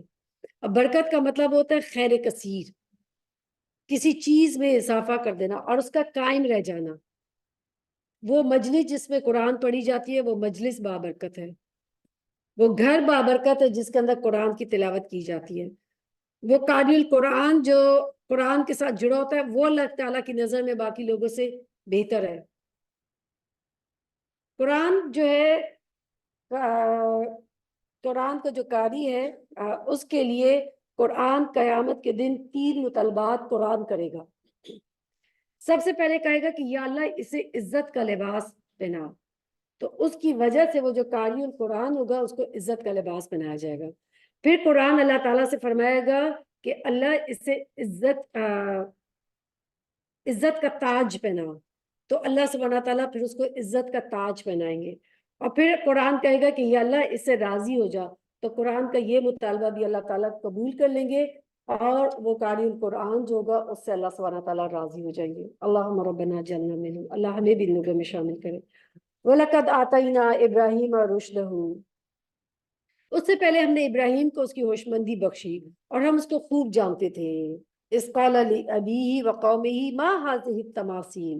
یاد کرو وہ موقع کہ جب کہ اس نے اپنے باپ اور اپنی قوم سے کہا یہ مورتیاں کیسی ہیں جن کے تم لوگ گرویدہ ہو رہے ہو. انہوں نے جواب دیا ہم نے اپنے باپ دادا کو ان کی عبادت کرتے پایا ہے. اس نے کہا تم بھی گمراہ ہو, تمہارے باپ دادا بھی صحیح گمراہی میں پڑے ہوئے ہیں. انہوں نے کہا کیا تو ہمارے سامنے اپنی اصلی خیالات پیش کر رہا ہے یا مذاق کرتا ہے. اس سے جواب دیا نہیں بلکہ فی الواقع تمہارا رب ہی وہ ہے جو زمین اور آسمانوں کا رب ہے اور ان کا پیدا کرنے والا ہے. اس پر میں تمہارے سامنے گواہی دیتا ہوں اور اللہ کی قسم میں تمہاری غیر موجودگی میں تمہارے بتوں کی ضرور خبر لوں گا. اب آپ دیکھیں کہ اللہ کوئی بھی جو بھی شخص جو ہے بدعت کرتا ہے نا, چاہے وہ دین میں ہی ہوتا ہے, اگر آپ اس سے پوچھیں کہ تم کیوں کرتے ہو یہ عمل, یعنی یہ جو تم نے ایک نیا طریقہ بنایا ہوا ہے اس کا ریزن کیا ہے, تو اس کے پاس ایک ہی جواب ہوتا ہے ہمارے باپ دادا کرتے تھے, ہماری ماں کرتی تھی, بس اس کو فالو کر رہے ہوتے ہیں. سم ٹائمز ان کو خوش کرنے کے لیے بس کر رہے ہوتے ہیں کہ بس وہ ناراض ہوں گے تو بس خیر کوئی بات نہیں ایسے کام کرتے رہو. تو یہاں پہ بھی جو کہا گیا کہ جو لوگ پہلے شرک کرتے تھے ان کے پاس بھی سوائے ایک ہی ریزن تھا شرک کرنے کا, ہمارے آباء و اجداد کرتے تھے, جبکہ چاہے کہ وہ غلط راستے پر ہی کیوں نہ. اہل مکہ کیوں نہیں رسول صلی اللہ علیہ وسلم پر ایمان لاتے تھے کہ ہمارے وہ جو باپ دادا جو لات اور عزا کی عبادت کرتے تھے کیا وہ غلط ہے؟ اللہ سبحانہ تعالیٰ فرماتے ہیں کہ اور اللہ کی قسم میں تمہاری غیر موجودگی میں ضرور, ابراہیم علیہ السلام نے کہا اور اللہ کی قسم میں تمہاری غیر موجودگی میں ضرور تمہارے بتوں کی خبر لوں گا. چنانچہ اس نے ان کو ٹکڑے ٹکڑے کر دیا اور صرف ان کے بڑے کو چھوڑ دیا. یعنی تمام بتوں کو, جب وہ پیچھے ایک جگہ پہ بھی قصہ ہے کہ جیسے تمام لوگ کسی جگہ گئے اور اس نے ابراہیم علیہ السلام نے پیچھے ان کے تمام بتوں کو توڑ دیا, صرف ایک بت کے گلے کے اندر وہ اپنا ہتھوڑا رکھ دیا. انہوں نے آ کر بتوں کا یہ حال دیکھو تو کہنے لگے ہمارے الہوں کا یہ حال کس نے کیا ہے, بڑا ہی کوئی ظالم تھا وہ. بعض لوگ بولے ہم نے ایک نوجوان کو اس کا ذکر کرتے ہوئے سنا تھا جس کا نام ابراہیم ہے. انہوں نے کہا تو پکڑ لو اس کو سب کے سامنے تاکہ لوگ دیکھ لیں کہ اس کی ہم کیسے خبر لی جاتی ہے. ابراہیم علیہ السلام کے آنے پر انہوں نے پوچھا کیوں ابراہیم تم نے ہمارے الہوں کے ساتھ یہ حرکت کی ہے؟ اس نے جواب دیا بلکہ یہ سب کچھ ان کے سردار نے کیا ہے, انہی سے پوچھ لو اگر تم بولتے ہو. یہ سن کر وہ لوگ اپنے ضمیر کی طرف پلٹے اور دلوں میں کہنے لگے واقعی تم خود ہی ظالم ہو, اپنے آپ کو کہنے لگے. ایک خوبصورت طریقہ ہے لوگوں کی عقل کو بیدار کرنے کا کہ سوال کریں ان سے. اگر کسی بھی رسم کو, کسی بھی کوئی طریقہ ہے اس کو فوراً اگر انسان ڈینائی کرتا ہے, کہتا ہے تم یہ کام غلط کر رہے ہو, تو وہ کبھی نہیں مانے گا. آپ اس سے سوال پوچھیں کیوں کرتے ہو یہ عمل. مجھے یاد ہے آج سے پہلے بہت عرصہ پہلے ہم ایک دفعہ گئے تھے کسی جگہ ویکیشن پہ, تو وہاں پہ نیپال میں وہ جو کچھ لوگ تھے تو وہ ہمیں بتا رہے تھے کہ اس جگہ پہ بدھا آیا تھا اور اس نے عبادت کی تھی یا فلاں کیا تھا. تو یہ پورا قصہ وہ جو ہے نا وہ ٹورسٹ سے بتا رہا تھا. تو میں نے اس سے پوچھا کہ اچھا تو بدھا جو یہاں پہ عبادت کرتا تھا وہ کس کی عبادت کرتا تھا بدھا؟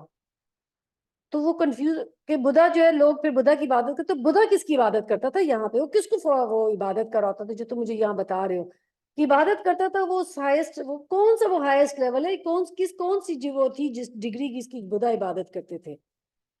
تو he did not have those answers کہ وہ کس کی عبادت کرتا تھا. بس سنی سنائی باتیں اس کے پیچھے لوگ چلتے رہتے. ان سے پوچھو کہ بھئی کس کی وہ عبادت کرتا تھا, کون تھا وہ جس نے, اور جو بت تم نے بناتے ہو اہل مکہ سے, جب یہی تو اللہ تعالیٰ بار بار یہ جو سوالات کرتے ہیں کہ بھئی کون ان کو اپنے ہاتھوں سے بنا کے جو اپنی مکھی نہیں اڑا سکتے اور پھر ان کو تم اپنا خدا ماننے لگتے ہو.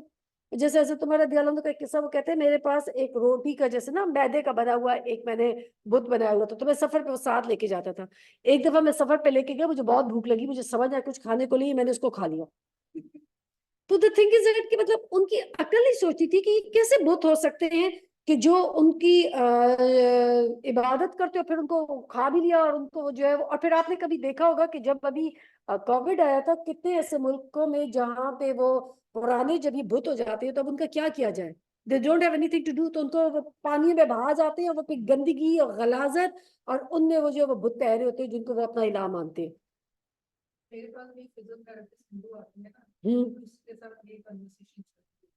ہاں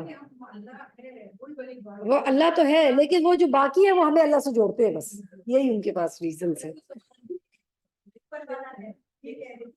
اوپر اللہ ہے۔ ثم نکسوا علی رؤوسہم لقد علمت ما ہؤلاء ینطقون، پھر بھی ان کی مت پلٹ گئی، بولے تو جانتا ہے کہ یہ بولتے نہیں ہیں۔ ابراہیم نے کہا پھر کیا تم اللہ کو چھوڑ کر ان چیزوں کو پوچھ رہے ہو جو نہ تمہیں نفع پہنچانے پر قادر ہے نہ نقصان، تف ہے تم پر اور تمہارے معبودوں پر جن کی تم اللہ کو چھوڑ کر پوجا کرتے ہو، کیا تم کچھ عقل نہیں رکھتے؟ انہوں نے کہا جلا ڈالو اس کو اور حمایت کرو اپنے الہوں کی اگر تمہیں کچھ کرنا ہی ہے۔ ہم نے کہا اے آگ ٹھنڈی ہو جا سلامتی کے ساتھ ابراہیم علیہ السلام کے لیے۔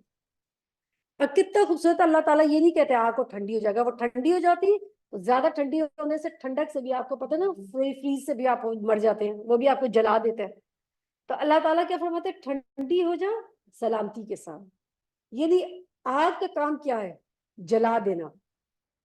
اللہ تعالیٰ ایک سبب جس کو ہم استعمال کرتے ہیں جلانے کے لیے، اللہ تعالیٰ اس کو فرما رہے ہیں ٹھنڈی ہو جا، وہ بھی سلامتی کے ساتھ۔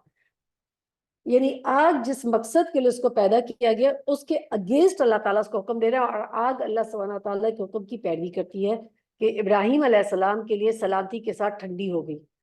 تو سبب جو ہے وہ بھی اللہ تعالیٰ کے محتاج ہے۔ بہت دفعہ ہم اسباب جو استعمال کرتے ہیں یا اسباب یوز کرتے ہیں، ہم اسباب پہ توکل کرنے لگتے ہیں، یہ چیز میری عقل جو ہے وہ مجھے بچا لے گی، میں بہت ماہر ہوں اس کام کے اندر، وہ کام نہیں آئے گا۔ آپ نے وہ اسباب استعمال کرنے ہیں لیکن توکل کس پہ کرنا ہے؟ اللہ پہ۔ اللہ ہے نا، وہ تمام چیزیں ٹھیک کر دے گا۔ اگر ابراہیم علیہ السلام کے لیے آگ جو ہے وہ ٹھنڈی ہو سکتی ہے، تو اگر ہم بھی اللہ تعالیٰ کی عبادت کریں، اللہ تعالیٰ کے آگے اپنے آپ کو سرنڈر کریں، تو اللہ سبحانہ تعالیٰ کیوں نہیں ہمارے لیے حالات بدل دے گا؟ کیوں نہیں اللہ سبحانہ تعالیٰ ہمیں بھی آسانیاں دے دے گا؟ وہ چاہتے تھے کہ ابراہیم کے ساتھ برائی کریں، مگر ہم نے ان کو بری طرح ناکام کر دیا، اور ہم اسے لوط کو بچا کر اس سرزمین کی طرف نکال لے گئے جس میں ہم نے دنیا والوں کے لیے برکتیں رکھی ہیں۔ یہ کون سی زمین تھی؟ فلسطین۔ ہم نے اسے اسحاق عطا کیا اور یعقوب، اس پر مزید، اور ہر ایک کو صالح بنا دیا۔ یہ کتنی خوبصورت بات ہے۔ ابراہیم علیہ السلام نے جب اللہ کے لیے قربانی دی، ہمیشہ یاد رکھا کریں اللہ سبحانہ تعالیٰ نے ان کے لیے تمام جو اسباب انہوں نے کیے تھے، اللہ تعالیٰ نے وہ بھی کیا کیے ان کے لیے، ان کو بھی ٹھنڈا کر دیا، ان کے تابع کر دیا، اور پھر ان کو نعمتیں کیا دی؟ بیٹا نبی، اس کا بیٹا نبی، اور اس کا بیٹا بھی نبی۔ یعنی اولادوں کے اندر، ذریات کے اندر اللہ تعالیٰ نے دیے تو صحیح بیٹے، ساتھ یہ بھی خوشخبری دی کہ جو میں دے رہا ہوں وہ صالح بھی ہوگا۔ یہ اللہ سے دعا کیا کریں۔ ہم بہت دفعہ اولاد کی دعا کرتے ہیں، یہ نہیں دعا کرتے ربی حبلی من الصالحین، اللہ میں صالحین میں سے عطا کر۔ اور اگر اپنے بچے ہیں نا، اب ان کے بچوں کے لیے دعا کریں اللہ ان کو صالحین میں سے بنا دے، بڑے بھی ہو گئے تو اللہ ان کو صالح بنا دے، ان کو قرآن عظیم کے ساتھ جو ہے ان کو ہدایت عطا فرما دے۔ کیونکہ سب سے بڑی خوشخبری میرے خیال میں اس سے بڑی کیا خوشخبری ہوگی کہ کسی کو یہ پتہ لگ جائے کہ اس کے بچے جو ہیں صالح۔ آپ دیکھیں اگر آپ کے بچے جو اب آپ ماشاءاللہ دین پڑھتے ہیں، جب آپ کے بچے کوئی بھی دین کا عمل کریں، آپ کو بتائیں کہ آج ہم نے نماز جو ہے پڑھی تھی، کتنا دل اندر سے خوش ہو جاتا ہے۔ اور پھر مسجد میں جب چھوٹے چھوٹے بچے آتے ہیں نا، ان کو تو دیکھ کے ایسا دل ٹھنڈا ہوتا ہے کہ یا اللہ یہ، اور پھر آپ کے ذہن میں آتا ہے پتہ نہیں کس ماں کے یہ بچے کہ جس نے یہ تربیت کی کہ وہ چھوٹے چھوٹے بچے شوق سے آتے ہیں مسجد میں نماز پڑھنے کے لیے۔ بالکل فرمایا وَجَعَلْنَاهُمْ أَئِمَّةً يَهْدُونَ بِأَمْرِنَا وَأَوْحَيْنَا إِلَيْهِمْ، ہم نے ان کو امام بنا دیا جو ہمارے حکم سے رہنمائی کرتے تھے۔ ہم نے انہیں وحی کے ذریعے سے نیک کاموں کی اور نماز قائم کرنے کی اور زکوٰۃ دینے کی ہدایت دی، اور وہ ہمارے عبادت گزار تھے۔ اور لوط کو ہم نے حکم اور علم بخشا اور اس سے اس بستی سے بچا کر نکال دیا جو بدکاریاں کرتی تھی، در حقیقت وہ بڑی ہی فاسق قوم تھی۔ اور لوط کو ہم نے اپنی رحمت میں داخل کیا، وہ صالح لوگوں میں سے تھا، اور یہی نعمت ہم نے نوح کو دی تھی۔ یاد کرو کہ جب کہ ان میں سب سے پہلے اس نے ہمیں پکارا تھا، ہم نے اس کی دعا قبول کی اور اس سے اس کے گھر والوں کو کرب عظیم سے نجات دی اور اس قوم کے مقابلے میں اس کی مدد کی جس نے ہماری آیات کو جھٹلا دیا تھا، وہ بڑے برے لوگ تھے۔ بس ہم نے ان سب کو غرق کر دیا۔ غور کہ قرآن میں اللہ سبحانہ تعالیٰ پچھلے انبیاء کا جب ذکر کرتے ہیں بار بار کہتے ہیں وہ صالح لوگ تھے، وہ نیک لوگ تھے۔ ان کی کتابوں کے اندر آج بھی کبھی ان کی کوئی کتاب آپ اٹھا کے پڑھیں تو ان میں ان انبیاء کے بارے میں ایسی ایسی باتیں لکھی ہیں کہ آپ کی روح کانپ جائے کہ یہ انبیاء کے بارے میں ایسے فحش باتیں لکھتے ہیں کہ وہ نبی تھے اور اس طریقے سے وہ یہ کام کرتے تھے۔ یعنی آپ کی عقل حیران ہو جائے کہ یہ لوگ انبیاء کے بارے میں ایسی باتیں لکھتے ہیں۔ تو اللہ سبحانہ تعالیٰ ان کی اس باتوں کی تردید کرتے ہیں، تصدیق کرتے ہیں یعنی انبیاء کی کہ وہ کتنے صالح لوگ تھے، وہ اللہ کے چنے ہوئے لوگ تھے، وہ نیکوکار تھے۔ اور امت مسلمہ الحمدللہ اللہ سبحانہ تعالیٰ نے جو ہمیں کتاب دی اس کے ذریعے ہمیں پتہ لگتا ہے وہ کتنے اللہ تعالیٰ کے چنے لوگ تھے، اور ہم ان سب کو مانتے ہیں۔ یہ ہمارے ایمان کا حصہ ہے۔ اگر ہم کسی بھی نبی کے بارے میں کوئی ایسی سوچ رکھتے ہیں تو وہ ہمیں ایمان سے خارج کر دیتی ہے۔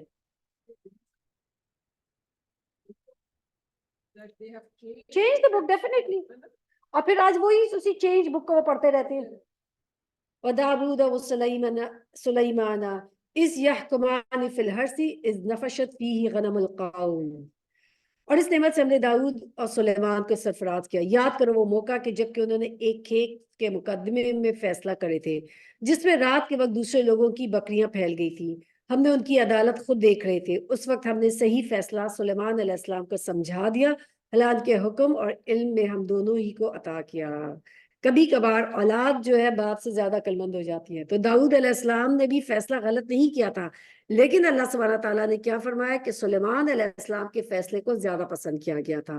یعنی کسی کھیت میں کوئی بکریاں گھس گئی اور بکریوں نے اس کھیت کو تباہ کر دیا، تو اب وہ شخص آیا کہ بھئی اس کی بکریوں نے ہماری کھیت جو ہے خراب کر دیا، تو کوئی فیصلہ کرے اس کے بارے میں۔ داؤد علیہ السلام نے فیصلہ کیا ٹھیک ہے جس کا کھیت خراب کیا گیا ساری بکریاں اس کو دے دی جائیں، ٹھیک ہے۔ لیکن سلیمان علیہ السلام نے یہ فیصلہ کیا کہ نہیں، بکریاں تب تک جو ہے اس شخص کے پاس ہوں گی جس کا کھیت خراب ہوا ہے، جس کی بکریاں جو ہے جس کی ہیں وہ ان دوبارہ تمام کھیت کو لگائے گا، جب کھیت اگ جائے گا تو بکریاں اس کو واپس کر دی جائیں گی، لیکن تھوڑے ٹائم آف دا پیریڈ کے لیے وہ ان سے فائدہ حاصل کر سکتا ہے۔ تو اللہ سبحانہ تعالیٰ نے پھر ان کے اس حکم کو یعنی سلیمان علیہ السلام کے فیصلوں کو پسند کیا۔ بہت اب ایسا ہوتا ہے کہ ہمارے بچے بھی آج دیکھیں جب پڑھ جاتے ہیں وہ ہم سے زیادہ اچھے فیصلے کرتے ہیں، تو بچوں کی بات کو مان لینے میں کوئی برائی نہیں ہے۔ یہ نہیں کہ انسان اتنے تکبر میں آ جائے کہ نہیں چونکہ میں ماں ہوں میری بات کیسے وہ مجھے ہی مانا جائے۔ وَسَخَّرْنَا مَعَ دَاوُودَ الْجِبَالَ يُسَبِّحْنَ وَالطَّيْرَ وَكُنَّا فَاعِلِينَ، آیت نمبر 79۔ داؤد علیہ السلام کے ساتھ ہم نے پہاڑوں اور پرندوں کو مسخر کر دیا جو تسبیح کرتے تھے۔ پوری صورت میں ایک بات کا بار بار جو کہا جا رہا ہے تسبیح کرنا۔ داؤد علیہ السلام کی آواز اللہ سبحانہ تعالیٰ نے اتنی خوبصورت دی تھی کہ جب داؤد علیہ السلام جو ہے تسبیح کرتے تھے تو پرندے اور پہاڑ ان کی تسبیح میں شامل ہو جاتے تھے۔ He had such a beautiful voice۔ اور ایک صحابی بھی تھے کہ جب وہ قرآن کی تلاوت کرتے تھے تو رسول صلی اللہ علیہ وسلم نے فرمایا کہ تمہیں داؤد علیہ السلام کی آواز کا ایک حصہ دیا گیا، یعنی وہ اتنی خوبصورت قرآن کی تلاوت کرتے تھے۔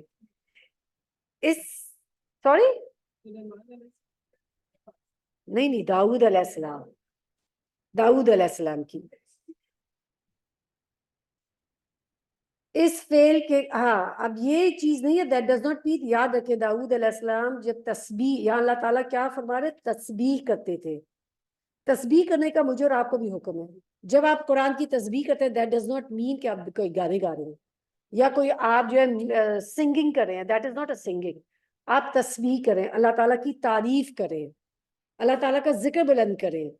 اس فعل کے کرنے والے ہم ہی تھے، اور ہم نے اس کو تمہارے فائدوں کے لیے ذرہ بنانے کی صنعت سکھا دی۔ یعنی ساتھ ان کو کیا کیا اللہ تعالیٰ نے معجزات دیے تھے، ایک خوبصورت آواز دی تھی، اور داؤد علیہ السلام وہ پہلے تھے دنیا میں کہ جن کو دیا گیا تھا کہ ذرہ کیسی بنائی جاتی ہے تاکہ تم ایک دوسرے کی مار سے بچائے۔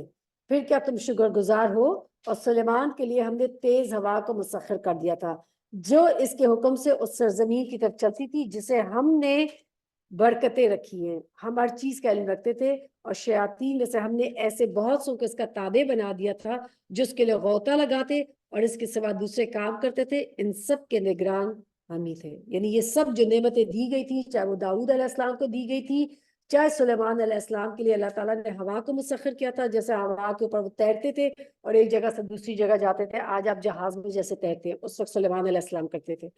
اور ہمارے جیسے ان کے لیے اگر انسان تھے تو سلیمان علیہ السلام کے لیے اللہ تعالیٰ نے جن و شیاطین کو جو ہے وہ کیا ہوا تھا، جو ان کے لیے سارے کام کرتے تھے اور جو ہے پورا بیت المقدس وغیرہ یہ جتنی بڑی بڑی عمارتیں تھیں ان کے لیے اور محلات کو جو تعمیر کیا جاتا تھا. پھر اللہ تعالیٰ فرماتے ہیں وَأَيُّوبَ إِذْ نَادَى رَبُّهُ أَنِّي مَسَّنِيَ الضُّرُّ وَأَنْتَ أَرْحَمُ الرَّاحِمِينَ. اور یہی ہوش مندی اور حکم اور علم کی نعمت ہم نے ایوب علیہ السلام کو دی تھی. یاد کرو کہ جب اس اپنے رب کو پکارا کہ مجھے بیماری لگ گئی ہے اور تو ارحم الراحمین میں سے ہے. کہا جاتا ہے ایوب علیہ السلام بہت مالدار تھے، اولاد والے بھی تھے، بہت اللہ سبحانہ تعالیٰ نے ان کو مال دولت اولاد دیے ہوئے تھے اور بہت زیادہ عبادت گزار تھے. لیکن ایک وقت آیا سب کچھ چلا گیا. اتنے بیمار ہو گئے کہ بستر سے لگ گئے اور ان کی اولاد چلی گئی، مال و دولت چلی گئی. پھر بھی ہر وقت اللہ سبحانہ تعالیٰ کا شکر ادا کرتے رہتے تھے اور یہ تمام نعمتوں کے جانے کے باوجود ان کی عبادت میں کوئی چیز حائل نہیں تھی. پھر بھی اللہ سبحانہ تعالیٰ کی عبادت کرتے تھے. 18 سال کے قریب کہا جاتا ہے کہ انہیں اللہ تعالیٰ نے آزمایا. پھر اللہ سبحانہ تعالیٰ سے انہوں نے دعا کی. اللہ سبحانہ تعالیٰ نے ان کو کہا کہ آپ زمین پر پاؤں مارے، وہاں سے ایک چشمہ نکلا اور کہا گیا کہ آپ اسے غسل کریں، جس سے ان کی ساری بیماری چلی گئی. دوبارہ سے ان کو اولاد، بچے، مال دولت سب کچھ واپس دے دیا گیا. لیکن آزمائش کا ٹائم تھا جس میں صبر کے ساتھ اللہ سے جڑے رہے. تو اس لیے آپ یہ دیکھیں کہ اللہ سبحانہ تعالیٰ جو ہے حالات بدلتے ہیں لیکن اس ٹائم کے لیے صبر کرنا ہے، اللہ سے مایوس نہیں ہونا، اللہ سبحانہ تعالیٰ کے ساتھ جڑے رہنا ہے. تمام لوگوں پہ چاہے آپ دین میں ہیں یا دین میں نہیں ہیں، تکلیف دونوں پہ آتی ہے. فائدہ کیا ہوگا دین میں ہونے سے؟ اللہ سبحانہ تعالیٰ صبر دے دے گا، طاقت دے دے گا اندر سے، تو اس سے آپ ان چیزوں کو فائٹ کر سکتے ہیں. نیکیوں کے باوجود بھی تکلیف آتی رہتی ہے. یہ تمام لوگوں تھے اللہ کے چنے ہوئے لوگ تھے جن پہ تکلیفیں آئی تھیں. اللہ سبحانہ تعالیٰ جس سے بھلائی کا ارادہ کرتا ہے تو کیا کرتا ہے؟ اس کو تکلیف میں ڈال دیتا ہے. اور کسی پر تکلیف اس کی وسعت سے زیادہ نہیں آتی جتنا وہ اٹھاتا ہے. جتنا دین میں زیادہ ہوگا اتنی تکلیف بڑی ہوگی. اور سب سے زیادہ بڑی تکلیف کس پہ آتی تھی؟ انبیاء پہ. اور اس کے بعد ہر ایک انسان کو ان کے دین کے حساب سے ان کے اوپر تکلیف آتی ہے. لیکن اس کا کیا کرنا ہے؟ واویلا نہیں کرنا، کوئی ایسے کلمات نہیں کرنے کہ اللہ تعالیٰ کو ناراض کر دینے والی کوئی باتیں نہیں کرنی. اللہ سبحانہ تعالیٰ سے ہمیشہ دعائیں کرتے رہنا ہے، مایوس نہیں ہونا، اور پھر اللہ سبحانہ تعالیٰ سے اچھی امید رکھنی ہے. ہم نے اس کی دعا قبول کی اور جو تکلیف اسے تھی اس کو دور کر دیا. اور صرف اس کے اہل و عیال ہی نہیں اس کو دیے بلکہ ان کے ساتھ اتنے ہی اور بھی دیے اپنی خاص رحمت کے طور پر. اور اس لیے یہ ایک سبق ہو عبادت گزاروں کے لیے. وَإِسْمَاعِيلَ وَإِدْرِيسَ وَذَا الْكِفْلِ كُلٌّ مِّنَ الصَّابِرِينَ. اور یہی نعمت اسماعیل علیہ السلام اور ادریس علیہ السلام ذو الکفل کو دی. یہ سب صبر کرنے والے لوگ تھے اور ان کو ہم نے اپنی رحمت میں داخل کیا.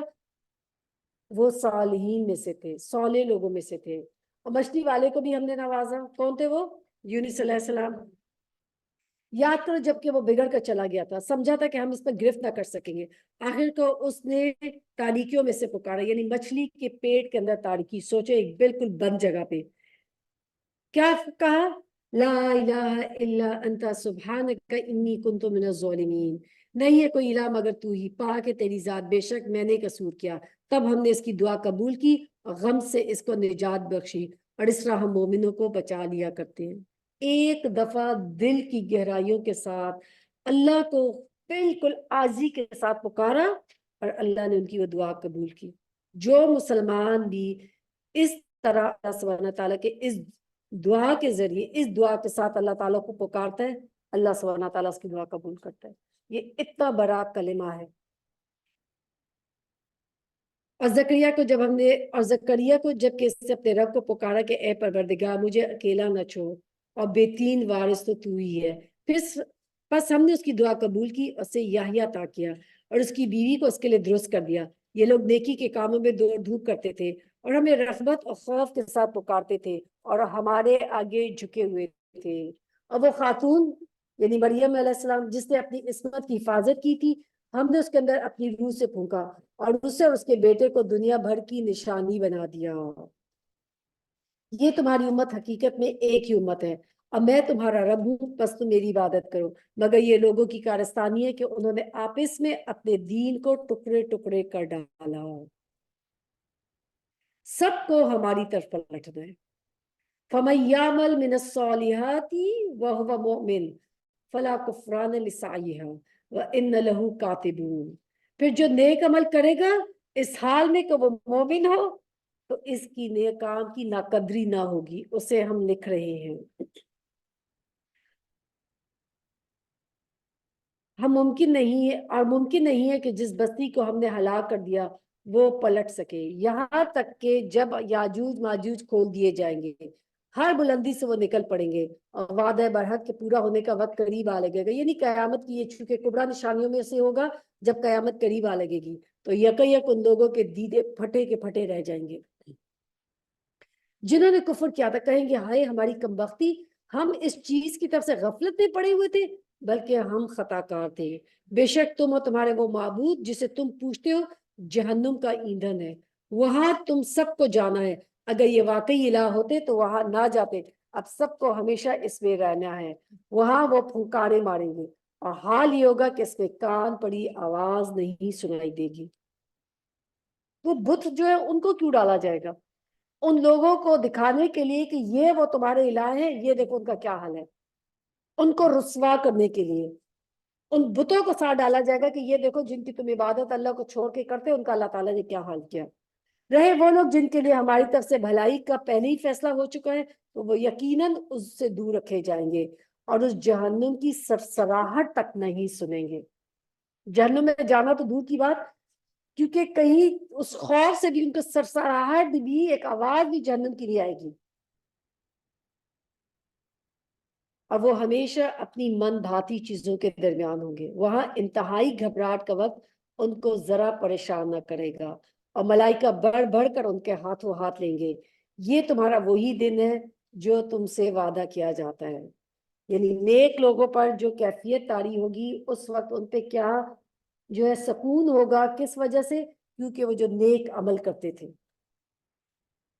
اطمینان کی کیفیت ان پہ طاری ہوگی اور جو کچھ انہوں نے اللہ تعالیٰ سے امیدیں کی تھی نا وہ سب ان کی توقعات کے مطابق ہی ہوگا، کوئی ہم اور غم ان کے اوپر نہیں ہوگا، کوئی حزن نہیں ہوگا۔ پھر فرمایا وہ دن جب کہ آسمان کو ہم یوں لپیٹ کر رکھ دیں گے جیسے کتابوں میں اوراق لپیٹ دیے جاتے ہیں۔ جس طرح پہلے ہم نے تخلیق کی ابتدا کی تھی اس طرح ہم پھر اس کا اعادہ کریں گے، یہ ایک وعدہ ہے جو ہمارے ذمہ ہے اور یہ کام بہرحال ہمیں کرنا ہے۔ وَلَقَدْ كَتَبْنَا فِي الزَّبُورِ مِن بَعْدِ الذِّكْرِ أَنَّ الْأَرْضَ يَرِثُهَا عِبَادِيَ الصَّالِحُونَ، زبور میں ہم نصیحت کے بعد یہ لکھ چکے ہیں کہ زمین کے وارث ہمارے نیک بندے ہوں گے۔ اس میں ایک بڑی خبر ہے عبادت گزار لوگوں کے لیے۔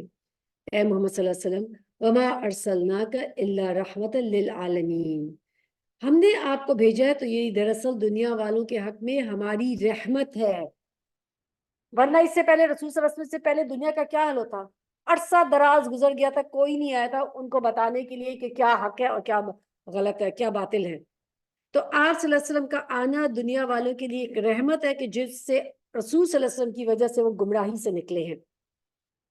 آپ کو وہ علم دیا گیا ہے جس کے ساتھ حق اور باطل کے درمیان فرق کیا جا سکتا ہے، اور قیامت کے دن رسول صلی اللہ علیہ وسلم کی رحمت ہوگی کہ آپ کی سفارش سے حساب کتاب شروع کیا جائے گا، آپ کی سفارش سے کچھ لوگوں کو جہنم سے نکالا جائے گا۔ یہ کیا ہے؟ رسول صلی اللہ علیہ وسلم رحمت للعالمین، اور ہر ایک پورے عالمین کے لیے، انسانوں کے لیے بھی، اور آپ سوچیں آپ صلی اللہ علیہ وسلم جانوروں کے لیے بھی تھے، ان پہ بھی رحمت کرتے تھے، ان پر بھی اگر صحابہ کوئی اپنی اونٹنی پہ کرتے سختی کرتے تو آپ صلی اللہ علیہ وسلم ان کی طرف سے بھی کہتے کہ تم سے سوال کیا جائے گا ان کے بارے میں، اتنے رحمت للعالمین تھے۔ قل انما یوحا الی انما الہکم الہ واحد فہل انتم مسلمون، ان سے کہو میرے پاس جو وحی آتی ہے وہ یہ ہے کہ تمہارا الہ صرف ایک الہ ہے، پھر کیا تم سر اطاعت جھکاتے ہو؟ اگر وہ منہ پھیرے تو کہہ دو میں نے اعلان تم کو خبردار کر دیا ہے۔ اب یہ میں نہیں جانتا کہ وہ چیز جس کا تم سے وعدہ کیا جا رہا ہے قریب ہے یا دور۔ اللہ وہ باتیں بھی جانتا ہے جو آواز بلند کی جاتی ہیں اور وہ بھی جو تم چھپا کر کرتے ہو۔ میں یہ نہیں سمجھتا کہ شاید یہ دیر تمہارے لیے، میں تو یہ سمجھتا ہوں کہ شاید یہ دیر تمہارے لیے ایک فتنہ ہے، یعنی یہ جو تاخیر کی جا رہی ہے قیامت کے بارے میں، یہ تمہارے لیے ایک فتنے میں پڑ گئے ہو اور تمہیں ایک خاص وقت تک کے لیے مزے کرنے کا موقع دیا گیا ہے۔ یعنی اللہ تعالیٰ نے جو یہ موقع دیا ہے، یہ تم یہ مت سمجھو کہ یہ تمہیں اللہ تعالیٰ تم سے راضی ہے۔ اللہ تعالیٰ راضی نہیں، اللہ تعالیٰ تمہیں مہلت دے رہا ہے، سنبھل جاؤ، کہیں یہ نہ ہو کہ تمہاری جلد بازی کی وجہ سے تمہاری پکڑ ہو جائے۔ لیکن تم جو وقت روک دیا گیا عذاب کو، تم اس غلط فہمی میں پڑ گئے ہو کہ شاید یہ سب باتیں جھوٹی ہیں، شاید یہ نبی بھی جھوٹا ہے، چاہے اللہ تعالیٰ یعنی شاید اللہ تعالیٰ جو ہے وہ ہمیں پکڑ نہیں سکتا۔ تو تم اس غلط فہمی میں نہیں پڑو، یہ ڈھیل اللہ تعالیٰ دے رہا ہے، ایک وقت دے رہا ہے تاکہ ابھی بھی ٹائم ہے تم مان جاؤ۔ سورۃ الحج سب سے پہلے تلاوت ہے۔ بسم اللہ الرحمن الرحیم یا ایہا الناس اتقوا ربکم ان زلزلة الساعة شيء عظيم يوم ترونها تذهل كل مرضعة عما أرضعت وتضع كل ذات حمل حملها وترى الناس سكارى وما هم بسكارى ولكن عذاب الله شديد۔ بسم اللہ الرحمن الرحیم یا ایہا الناس اتقوا ربکم ان زلزلۃ الساعۃ شیء عظیم، لوگوں اپنے رب کے غضب سے بچو، حقیقت یہ ہے کہ قیامت کا زلزلہ بڑی ہولناک چیز ہے۔ آپ صلی اللہ علیہ وسلم نے فرمایا تھا قیامت کا دن بچوں کو بوڑھا کر دے گا، لوگوں کے کلیجے منہ کو آ جائیں گے اور وہ غم سے بھرے ہوں گے، لیکن کوئی غم گسار، کوئی سفارشی نہیں ملے گا۔ اور یہاں پر قیامت کی ابتدائی کیفیات بیان کی جا رہی ہیں کہ کیسے زمین یک الٹی پھرتی ہو جائے گی، سورج مشرق کی بجائے مغرب سے طلوع ہوگا، یعنی وہ ایک ایسا زلزلہ ہوگا اور کوئی چھوٹا نہیں ہوگا، بہت بڑا عظیم زلزلہ ہوگا۔ کبھی زندگی میں آپ نے زلزلہ ایکسپیرینس کیا؟ کیسے ایک سخت وہ ہوتا ہے کہ انسان کو لگتا ہے ہر چیز تباہ ہو جائے گی، ختم ہو جائے گی، اس طریقے سے زمین ہوتی ہے۔ اور قیامت کا زلزلہ ان تمام زلزلوں سے بڑا ہوگا۔ آپ صلی اللہ سبحانہ تعالیٰ سورۃ الحاقہ میں فرماتے ہیں کہ جب سور میں پھونک مار دی جائے گی اور زمین اور پہاڑ اٹھا کر ایک چوٹ میں توڑ دیے جائیں گے تو وہ واقعہ عظیم پیش آ جائے گا۔ اسی طریقے سے اللہ تعالیٰ سورۃ الزلزال میں فرماتے ہیں کہ جب زمین پوری کی پوری ہلا ماری جائے گی اور وہ اپنے پیٹ کے بوجھ نکال پھینکے گی اور انسان کہے گا یہ اس کو کیا ہو گیا۔ ایک جگہ قیامت کے بارے میں اللہ تعالیٰ سورہ نازعات میں فرماتے ہیں جس روز حملہ مارے گئے زلزلے کا ایک جھٹکا اور اس کے بعد دوسرا جھٹکا، اس دل کانپ رہے ہوں گے اور نگاہیں خوفزدہ ہوں گی۔ سب لوگ جو آج بھولے ہوئے اس دن جاگ جائیں گے۔ آج تو انسان جو ہے نا سویا ہوا ہے، اس دن جاگ جائے گا۔ ہم کیا کہتے ہیں کہ مرنے والا سو گیا ہے، وہ سو نہیں گیا، اب تو وہ جاگا ہے۔ سو تو دنیا والے رہے ہیں کہ جو جاگ نہیں رہے ہیں۔ قبر میں تو جاتے ہی آنکھیں کھل جائیں گی کہ میں کہاں سٹینڈ کرتا ہوں، جیسی آنکھیں بند ہوں گی ہماری آنکھیں کھل جائیں گی، مرتے ساتھ ہی آنکھیں کھلیں گی کہ اب میں کہاں سٹینڈ کرتا ہوں، اب میرا کیا انجام ہوگا۔ تو اللہ سبحانہ تعالیٰ اس دن کے بارے میں بتاتے ہیں یوم ترونہا تذہل کل مرضعۃ عما، جس وقت تم دیکھ لو گے کہ حال یہ ہوگا کہ ہر دودھ پلانے والی اپنے دودھ پیتے بچے سے غافل ہو جائے گی، ہر حاملہ کا حمل گر جائے گا، یعنی اس دن کی ایسی پریشانی ہوگی کہ وہ اپنا حمل گرا دے گی ہر حاملہ، اور لوگ تم کو مدہوش نظر آئیں گے، حالانکہ وہ نشے میں نہیں ہوں گے، بلکہ اللہ کا عذاب ہی کچھ ایسا سخت ہوگا۔ کبھی دیکھیں کہ ایسی جگہ پہ جہاں پہ قیامت کا سما ہوتا ہے، یعنی ایسے زلزلے آ جاتے ہیں اور وہ سب لوگ بھاگ رہے ہوتے ہیں اور ایک دوسرے سے غافل ہوتے ہیں، کیا وہ، اور اس سے بڑا وہ جو بڑا زلزلہ ہوگا جو پوری زمین پہ ہوگا۔ پھر سے بالکل آپ دیکھیں کہ یہ انسان کو اللہ سبحانہ تعالیٰ جو دنیا میں زلزلے آتے ہیں اور جو تباہ کاریاں ہوتی ہیں، وہ انسان کے لیے اللہ تعالیٰ یہ چھوٹی چھوٹی چیزیں بھیجتا ہے کہ انسان جاگے، اپنی اصلاح کرے۔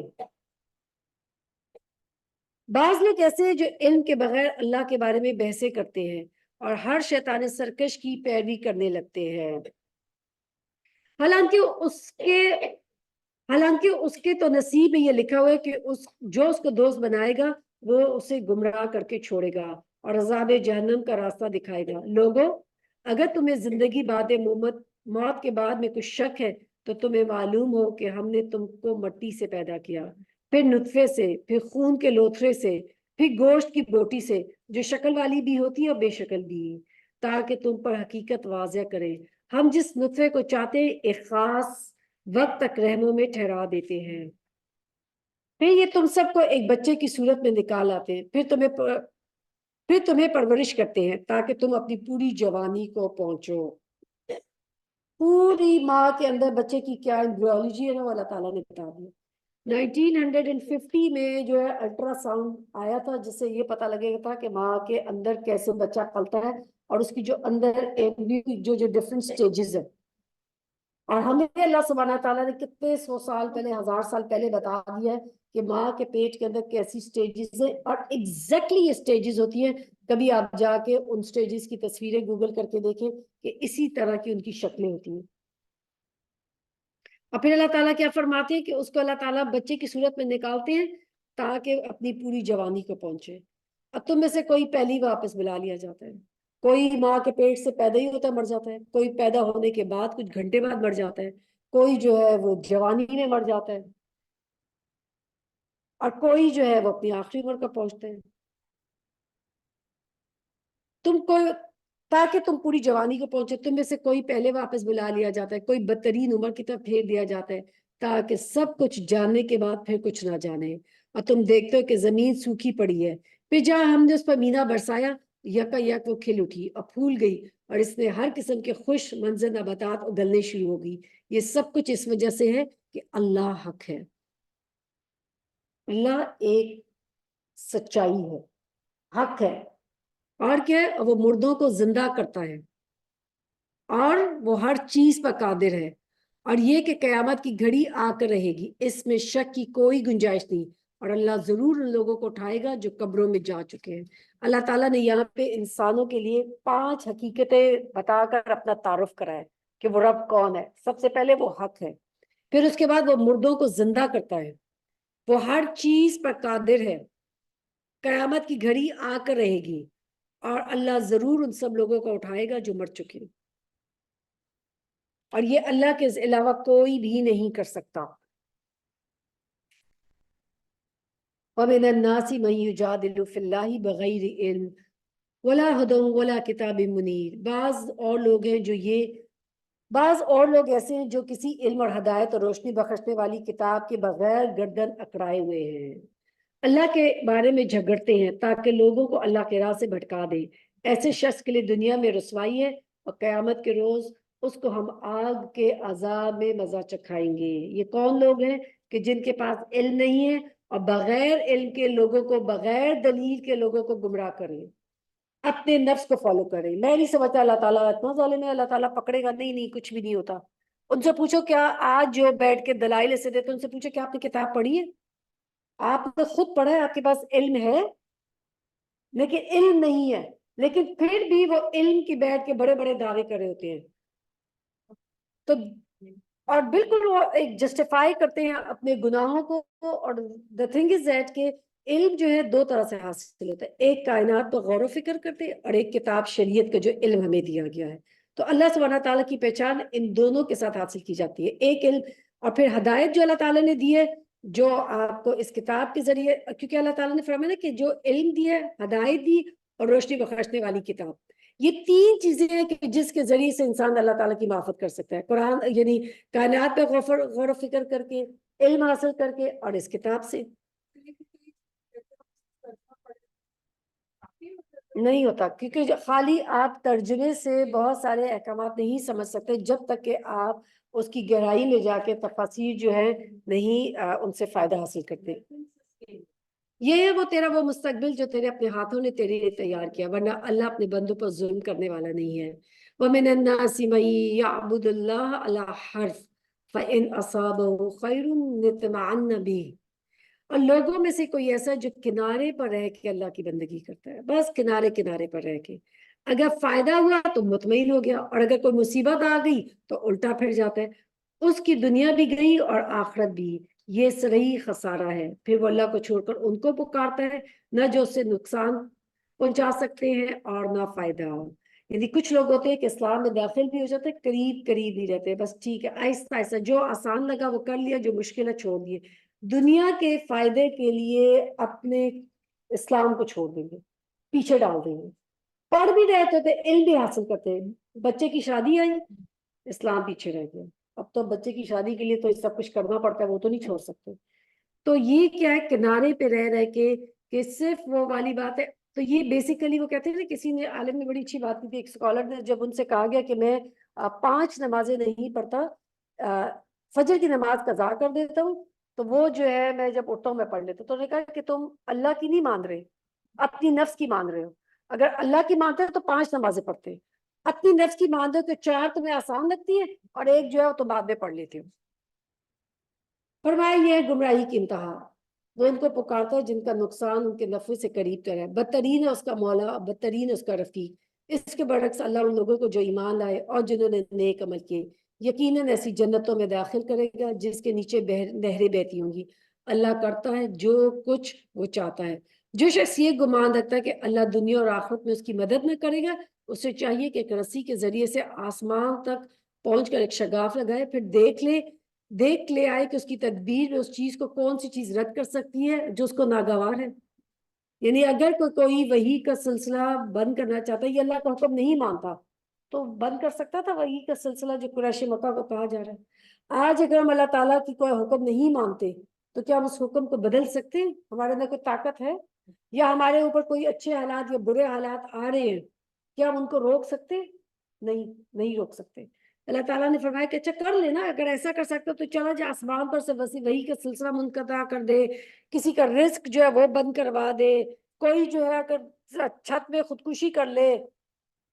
جو اللہ کا حکم آنا ہے وہ آ گیا، جو وہی نازل ہو چکی ہے وہ ہو گئی ہے۔ اب سوائے اس چوائس کے کہ ہم نے اس کے اوپر راضی ہو جانا ہے، سمینا اطاعنا کرے، ہمارے پاس کوئی دوسری چوائس ہے ہی نہیں۔ ایسی کھلی کھلی باتوں کے ساتھ ہم نے اس قرآن کو نازل کیا، اور اس سے اور ہدایت اللہ جسے چاہتا ہے دیتا ہے۔ ان الذین آمنوا والذین ہادوا والصابئین والنصارى، جو لوگ ایمان لائے، جو یہودی ہوئے اور صابی اور نصارہ اور مجوس، اور جن لوگوں نے شرک کیا، ان سب کے درمیان اللہ قیامت کے روز فیصلہ کر دے گا۔ ہر چیز اللہ کی نظر میں ہے۔ الم تری ان اللہ یسجد له من فی السماوات ومن فی الارض، کیا تم دیکھتے نہیں ہو کہ اللہ کے آگے سجدہ کرتا ہے جو کچھ آسمانوں میں ہے اور جو زمین میں ہے؟ کیا تم دیکھتے نہیں؟ سورج اور چاند اور تارے، پہاڑ، درخت، جانور اور بہت سے انسان اور بہت سارے وہ لوگ بھی عذاب کے مستحق ہو چکے ہیں، اور جسے اللہ ذلیل و خوار کر دے اس سے پھر کوئی عزت دینے والا نہیں۔ یعنی ہر چیز اللہ کے آگے سجدہ کرتی ہے، جو کچھ آسمانوں میں، زمین میں، سورج، چاند، ستارے، پہاڑ، درخت، سب۔ انسانوں میں سے جو سجدہ نہیں کرتے ان کے لیے کیا عذاب۔ سجدہ جو ہے وہ صرف اور صرف کس کے لیے کیا جائے گا؟ اللہ کے لیے، کسی کے لیے سجدہ نہیں کیا جا سکتا۔ اور سجدہ جو ہے وہ سب سے ہائیسٹ لیول ہے کہ جب انسان اپنی عبادت میں ہوتا ہے، جب اللہ کے سب سے زیادہ انسان قریب ہوتا ہے، وہ کون سا وقت ہوتا ہے؟ سجدے میں۔ تو سجدوں کی کثرت اللہ کے قرب کا ذریعہ ہے۔ رسول صلی اللہ علیہ وسلم کا ساتھ ہوگا اگر انسان سجدوں میں کثرت کرتا ہے۔ 2 لوگ تھے رسول صلی اللہ علیہ وسلم کے زمانے میں، ایک 2 مسلمان ہوئے، ایک جو ہے وہ شہید ہو گیا اور دوسرا جو ہے وہ کچھ اس کے 1 سال بعد جو ہے فوت ہوا. تو حضرت طلحہ رضی اللہ عنہ نے خواب میں دیکھا کہ جو بعد والا تھا وہ جنت میں پہلے چلا گیا اور جو شہید ہوا تھا وہ بعد بھی گیا. تو آپ صلی اللہ علیہ وسلم کے پاس آئے تو آپ صلی اللہ علیہ وسلم نے فرمایا تمہیں اس بات پر تعجب ہے, تم جانتے نہیں کہ ایک سال میں تم نے نہیں دیکھا کہ اس نے کتنی نمازیں پڑھی ہوں گی, کتنے رمضان کے روزے رکھے ہوں گے, کتنا عمرہ کیا ہوگا. تو ڈیفینیٹلی اس کا جو ہے اس نے جو نیکیاں کی تھی اس کی وجہ سے اس کا درجہ بلند ہو گیا. تو لمبی زندگی انسان کے لیے تب ہی جو ہے وہ فائدہ مند ہے کہ جب انسان اس زندگی کے ساتھ کیا کرے, خوب خوب عبادات کرے اور اللہ سبحانہ تعالیٰ کو راضی کرنے کی کوشش کرے.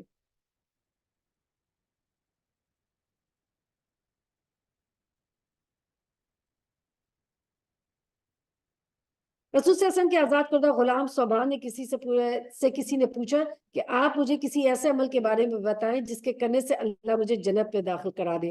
انہوں نے 3 دفعہ انہوں نے پوچھا تو صوبان نے فرمایا میں نے رسول صلی اللہ علیہ وسلم سے پوچھا تھا تو انہوں نے فرمایا تھا تم پر اللہ کے لیے سجدوں کی کثرت لازم ہے, تم جب بھی کوئی سجدہ کرتے ہو تو اللہ اس سجدے کے سبب تمہارا ایک درجہ بڑھا دیتا ہے اور ایک خطا مٹا دیتا ہے. تو اتنا سجدہ کرنے کا فائدہ ہے. اور پھر جو اہل مکہ تھے وہ تمام ان چیزوں کی عبادات کرتے تھے جیسے سورج, چاند, ستارے. تو اللہ تعالیٰ نے فرمایا کہ یہ تمام چیزیں آلریڈی اللہ کو سجدہ کرتی ہیں تو تم اس کو سجدہ کرو کہ جن کو یہ بھی سجدہ کرتے ہیں. ہذان خصمان اختصموا فی ربہم, یہ 2 فریقیں جن کے درمیان اپنے رب کے معاملے میں جھگڑا ہے. ان میں سے وہ لوگ جنہوں نے کفر کیا ان کے لیے آگ کے لباس کاٹے جائیں گے, ان کے سروں پر کھولتا ہوا پانی ڈالا جائے گا جس سے ان کی کھالیں ہی نہیں پیٹ کے اندر کے حصے تک گل جائیں گے, اور ان کو خبر لینے کے لیے لوہے کے گرز ہوں گے. جب کبھی وہ گھبرا کر جہنم سے نکلنے کی کوشش کریں گے پھر اس میں دھکیل دیے جائیں گے. چکھو اب جلنے کی سزا کا مزہ. دوسری طرف وہ لوگ جو ایمان لائے جنہوں نے نیک عمل کیے ان کو اللہ ایسی جنتوں میں داخل کرے گا جس کے نیچے نہریں بہ رہی ہوں گی. وہاں وہ سونے کے کنگنوں اور موتیوں سے آراستہ کیے جائیں گے اور ان کے لباس ریشم کے ہوں گے. ان کو پاکیزہ بات قبول کرنے کی ہدایت بخشی گئی اور انہوں نے جو قابل تعریف ذات کا راستہ دکھایا گیا تھا یعنی اس کی اللہ تعالیٰ کی تعریف کی. جن لوگوں نے کفر کیا جو آج اللہ کے راستے سے روک رہے ہیں اور اس مسجد حرام کی زیارت سے منع کرتے ہیں جسے ہم نے سب لوگوں کے لیے بنایا ہے جس میں مقامی باشندوں اور باہر سے آنے والوں کے حقوق برابر ہیں, ان کی روش یقیناً سزا کے مستحق ہے. اور اس مسجد الحرام میں جو بھی راستے سے ہٹ کر ظلم کا طریقہ اختیار کرے گا اسے ہم دردناک عذاب کا مزہ چکھائیں گے. یاد کرو وہ وقت جب کہ ہم نے ابراہیم علیہ السلام کے لیے اس گھر یعنی خانہ کعبہ کی جگہ تجویز کی تھی کہ اس میں ہدایت کے ساتھ میرے ساتھ کسی چیز کو شریک نہ کرو اور میرے گھر کو طواف کرنے والوں اور قیام و رکوع و سجود کرنے والوں کے لیے پاک رکھو.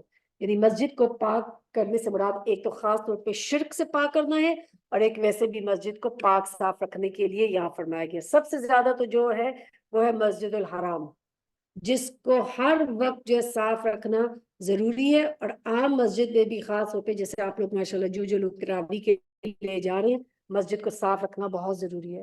اللہ کا گھر ہے, اس میں عبادت کی جاتی ہے, ہر وقت وہاں پہ اللہ تعالیٰ کا نام بلند کیا جاتا ہے, تو کتنا ضروری ہے اس جگہ کو صاف کرنا. ہم اپنے گھروں کو کیسا صاف رکھتے ہیں؟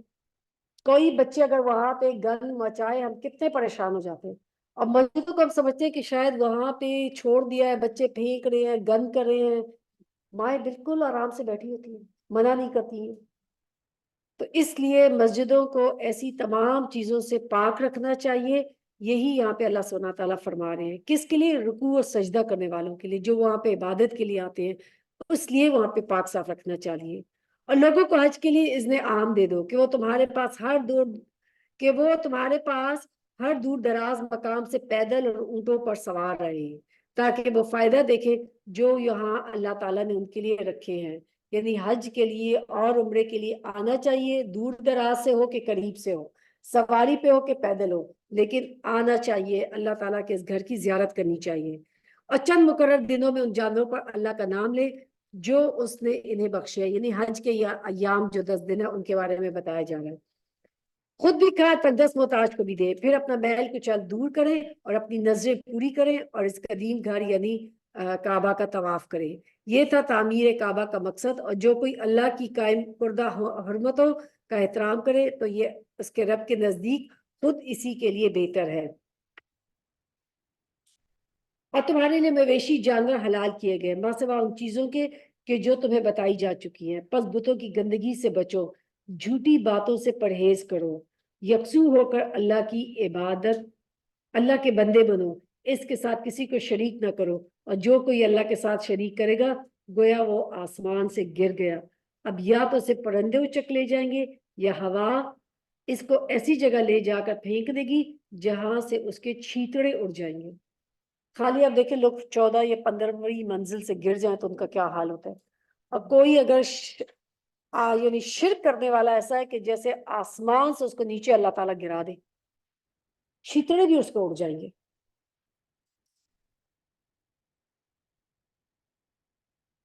یہ اصل معاملہ، اسے سمجھ لو، جو اللہ کے مقرر کردہ شاعر کا احترام کرے تو یہ دلوں کے تقوی سے ہے۔ اب شاعر اللہ کون کون سے ہوتے ہیں؟ حج کرنا، حج کے جو جانور ساتھ لوگ لے کے جاتے ہیں وہ بھی اللہ تعالیٰ کی نشانیوں میں سے ہیں۔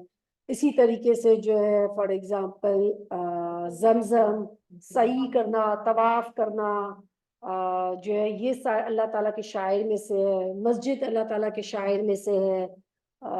تو ان سب چیزوں کو صحیح کرنا، ٹھیک ہے، تو ان سب چیزوں کی رسپیکٹ ہونی چاہیے، ضروری ہے۔ ان کا مذاق اڑانا یہ ایسی چیزیں نہیں ہیں۔ بالکل جو بھی علامتیں ہیں، مثال کے طور پہ ان میں اعمال بھی شامل ہے، نماز، روزہ، حج، ہدی کے اونٹ، جانور، یہ سب جو ہے یہ کیا اللہ تعالیٰ کی نشانیوں میں سے ہیں۔ بالکل قربانی۔ پھر فرمایا وَلِكُلِّ أُمَّةٍ جَعَلْنَا مَنْسَكًا لِيَذْكُرُوا اسْمَ اللَّهِ عَلَى مَا رَزَقَهُم مِّن بَهِيمَةِ الْأَنْعَامِ۔ ہر امت کے لیے ہم نے قربانی کا ایک قاعدہ مقرر کیا ہے تاکہ اس امت کے لوگ ان جانوروں پر اللہ کا نام لیں جو اس نے ان کو بخش دیے ہیں۔ ان مختلف طریقوں کے اندر مقصد ایک ہی ہے کہ بس تمہارا الہ ایک ہی الہ ہے اور اسی کے تم مطیع فرمان بنو، اور اے نبی صلی اللہ علیہ وسلم بشارت دے دو ازانہ روش اختیار کرنے والوں کو، جن کا حال یہ ہے، یعنی یہ مخبتین کون لوگ ہیں کہ جن کا کیا حال ہوتا ہے، ان کی کوالٹیز کیا ہیں، کہ جن کا حال یہ کہ اللہ کا ذکر سنتے ہیں تو ان کا دل کانپ جاتا ہے، تکبر، غرور اور نفس کو چھوڑ کے عاجزی اختیار کرنے والے بھی ہوتے ہیں۔ کوئی اللہ کا ذکر کیا جاتا ہے فوراً ڈر جاتے ہیں، کہیں ہم جو ہے کہیں اللہ تعالیٰ کی نافرمانی نہ کر بیٹھے۔ جب مصیبت ان پر آتی ہے تو کیا کرتے ہیں؟ صبر کرتے ہیں، اللہ تعالیٰ کے فیصلوں پر راضی ہوتے ہیں، کیا کرتے ہیں؟ نماز قائم کرتے ہیں، اور جو کچھ رزق ہم نے ان کو دیا اس میں سے خرچ کرتے ہیں، یعنی صرف اپنا نہیں لوگوں کا بھی حصہ اپنے رزق میں صدقے میں رکھتے ہیں۔ اور قربانی کے اونٹوں کو ہم نے تمہارے لیے شاعر اللہ میں شامل کیا ہے۔ اللہ نے خود فرما دیا کہ یہ قربانی کے جانور کے یہ اللہ کے شاعر میں سے ہے، تمہارے لیے ان میں بھلائی ہے، پس انہیں کھڑا کر کے ان پر اللہ کا نام لو، اور جب قربانی کے بعد ان کی پیٹھیں زمین ٹک جائے تو ان میں سے خود بھی کھاؤ اور ان کو بھی کھلاؤ جو قناعت کیے بیٹھے ہیں، اور ان کو بھی جو اپنی حاجت پیش کرے۔ ان جانوروں کو ہم نے اس طرح تمہارے لیے مسخر کیا ہے تاکہ تم شکریہ ادا کرو۔ نہ ان کا گوشت اللہ کو پہنچتا ہے نہ خون، مگر اسے تمہارا تقوی پہنچتا ہے۔ کبھی سنا ہے ان لوگوں سے آج کل کی قربانی کیوں کی جاتی ہے؟ آپ اس کی بجائے لوگوں کو غریبوں کے گھر میں راشن ڈال دیں، غریبوں کی مدد کر دیں، اور قربانی کی ضرورت ہی نہیں، آپ پیسے دے دیں۔ قربانی کتنا اتنے جانور ذبح کر کے اتنا ضائع کیا جاتا ہے گوشت، اللہ نے اس کا یہاں پہ جواب دیا۔ اللہ کا حکم ہے، کیا ہم اللہ سے زیادہ سمجھتے ہیں؟ کیا اللہ تعالیٰ نے سارا سال ہمیں منع کیا ہوا ہے کہ ہم کچھ صدقہ نہ کریں، خیرات نہ کریں، اللہ کی راہ میں خرچ نہ کریں؟ ہمیں قربانی کے وقت یہ صدقہ کرنا یاد آ جاتا ہے۔ اس لیے جس چیز کو اللہ نے لازم کر دی ہے، میں اور آپ، ہماری سوچ، ہمارا نفس کون ہے کہ جو یہ کہے کہ یہ صحیح ہے یہ غلط ہے؟ اللہ نے کہہ دیا دیٹس اٹ، بس سمینا و اطعنا۔ اب چاہے کہ وہ کوئی بڑا جانور کرے، چھوٹا کرے، جو اس کی استطاعت ہے، اللہ نے کسی پہ یہ بوجھ ہی نہ لا، ہر ایک کو کرنا ہے، لیکن جو استطاعت رکھتا ہے اس کو کرنا چاہیے۔ اور اللہ تعالیٰ نے کتنی یہاں پہ خوبصورت ہے، اللہ تعالیٰ کو کیا پہنچتا ہے؟ اس کو گوشت نہیں پہنچتا، اللہ کو کیا ہے؟ مگر اسے تمہارا تقوی پہنچتا ہے۔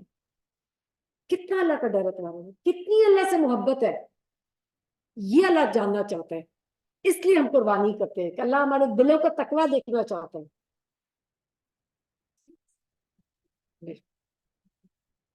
بالکل اس سے بہت سارے فائدے ہوتے ہیں بڑے معاشرے کو، اس نے ان کو تمہارے لیے اس طرح مسخر کیا تاکہ اس کی بخشی ہوئی ہدایت پر تم اس کی تکبیر کرو، اور اے نبی صلی اللہ علیہ وسلم بشارت دے دو نیکوکار لوگوں کو۔ یقیناً اللہ مدافعت کرتا ہے ان لوگوں کی طرف سے جو ایمان لائے ہیں، ان کا دفاع کرتا ہے جو ایمان لائے ہیں۔ سبحان اللہ، اگر آپ کا ایمان مضبوط ہے تو اللہ آپ کا میرا بھی دفاع کرتا ہے ایز فار ایز ایمان ہے۔ یقیناً اللہ کسی خائن کافر نعمت کو پسند نہیں کرتا۔ ساتھ ساتھ آپ دیکھیں اللہ تعالیٰ ایک طرف بتاتے ہیں تو بیلنس کر دیتے ہیں، اللہ مدافعت کرتا ہے، دفاع کرتا ہے ایمان لانے والوں کا، لیکن اگر کوئی خیانت کار ہے، اللہ کی نعمت میں خیانت کرتا ہے، اللہ کی نعمت میں خیانت کرنا کیا ہوگا؟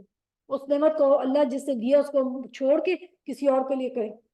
اللہ نے اولاد دی ہے، چھوڑ کے کہیں یہ تو فلاں درگاہ پہ میں گیا تو اس کی وجہ سے مجھے اولاد مل گئی، فلاں کچھ لوگ ہوتے ہیں، آپ کو پتا ان کا کیا بلیف تھا کہ وہ جو مدینہ میں کبوتر ہوتے ہیں ان کا دانا کھانے سے بیٹا ہوتا ہے۔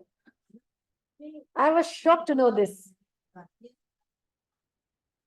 جی، تو اب آپ سوچیں کہ لوگ جا کے کبوتر کا وہ جو دانا ہے وہ کھاتے ہیں۔ کتنی یہ لوگوں کے اندر جہالت ہے کہ اللہ جو مدینہ میں رہتی ہے وہ مسجد کے جس میں نماز پڑھنے کا کتنا گنا ثواب ہے، آپ اس حرم میں جو ہے جہاں کعبہ حج کے لیے گئے ہوئے اللہ کے سامنے بیٹھ کے آپ وہ کہہ رہے ہیں کہ درگاہ والوں سے کہہ دو کہ میری طرف سے میری یہ دے دو صدقہ، جی چادر چڑھا دو۔ سوچے کتنی، آپ دیکھیں کھائے اللہ سے معافی مانگ رہے ہیں، اللہ معاف کرے، اس لیے اللہ تعالیٰ سے معافی مانگ لے۔ ہم جہالت میں اگر کوئی بھی ایسا عمل کیا اللہ سے معافی مانگ لے، اللہ غفور الرحیم ہے۔ اور آپ دیکھیں کہ کتنا یہ اللہ تعالیٰ کا احسان ہے کہ جب آپ علم حاصل کیا تو فائدہ ہو گیا نا، پتہ لگ گیا کیا صحیح تھا کیا غلط تھا۔ اور کتنے لوگ آج دیکھیں اب جہالت میں پڑے ہوئے، ان کو نہیں پتا، جمعرات کے چلی جائیں آپ درگاہ کے باہر سے، کیا ایک ہجوم ہوتا ہے، کیا رش ہوتی ہے، پتہ ہی نہیں ہے ان کو۔ جی استغفر اللہ۔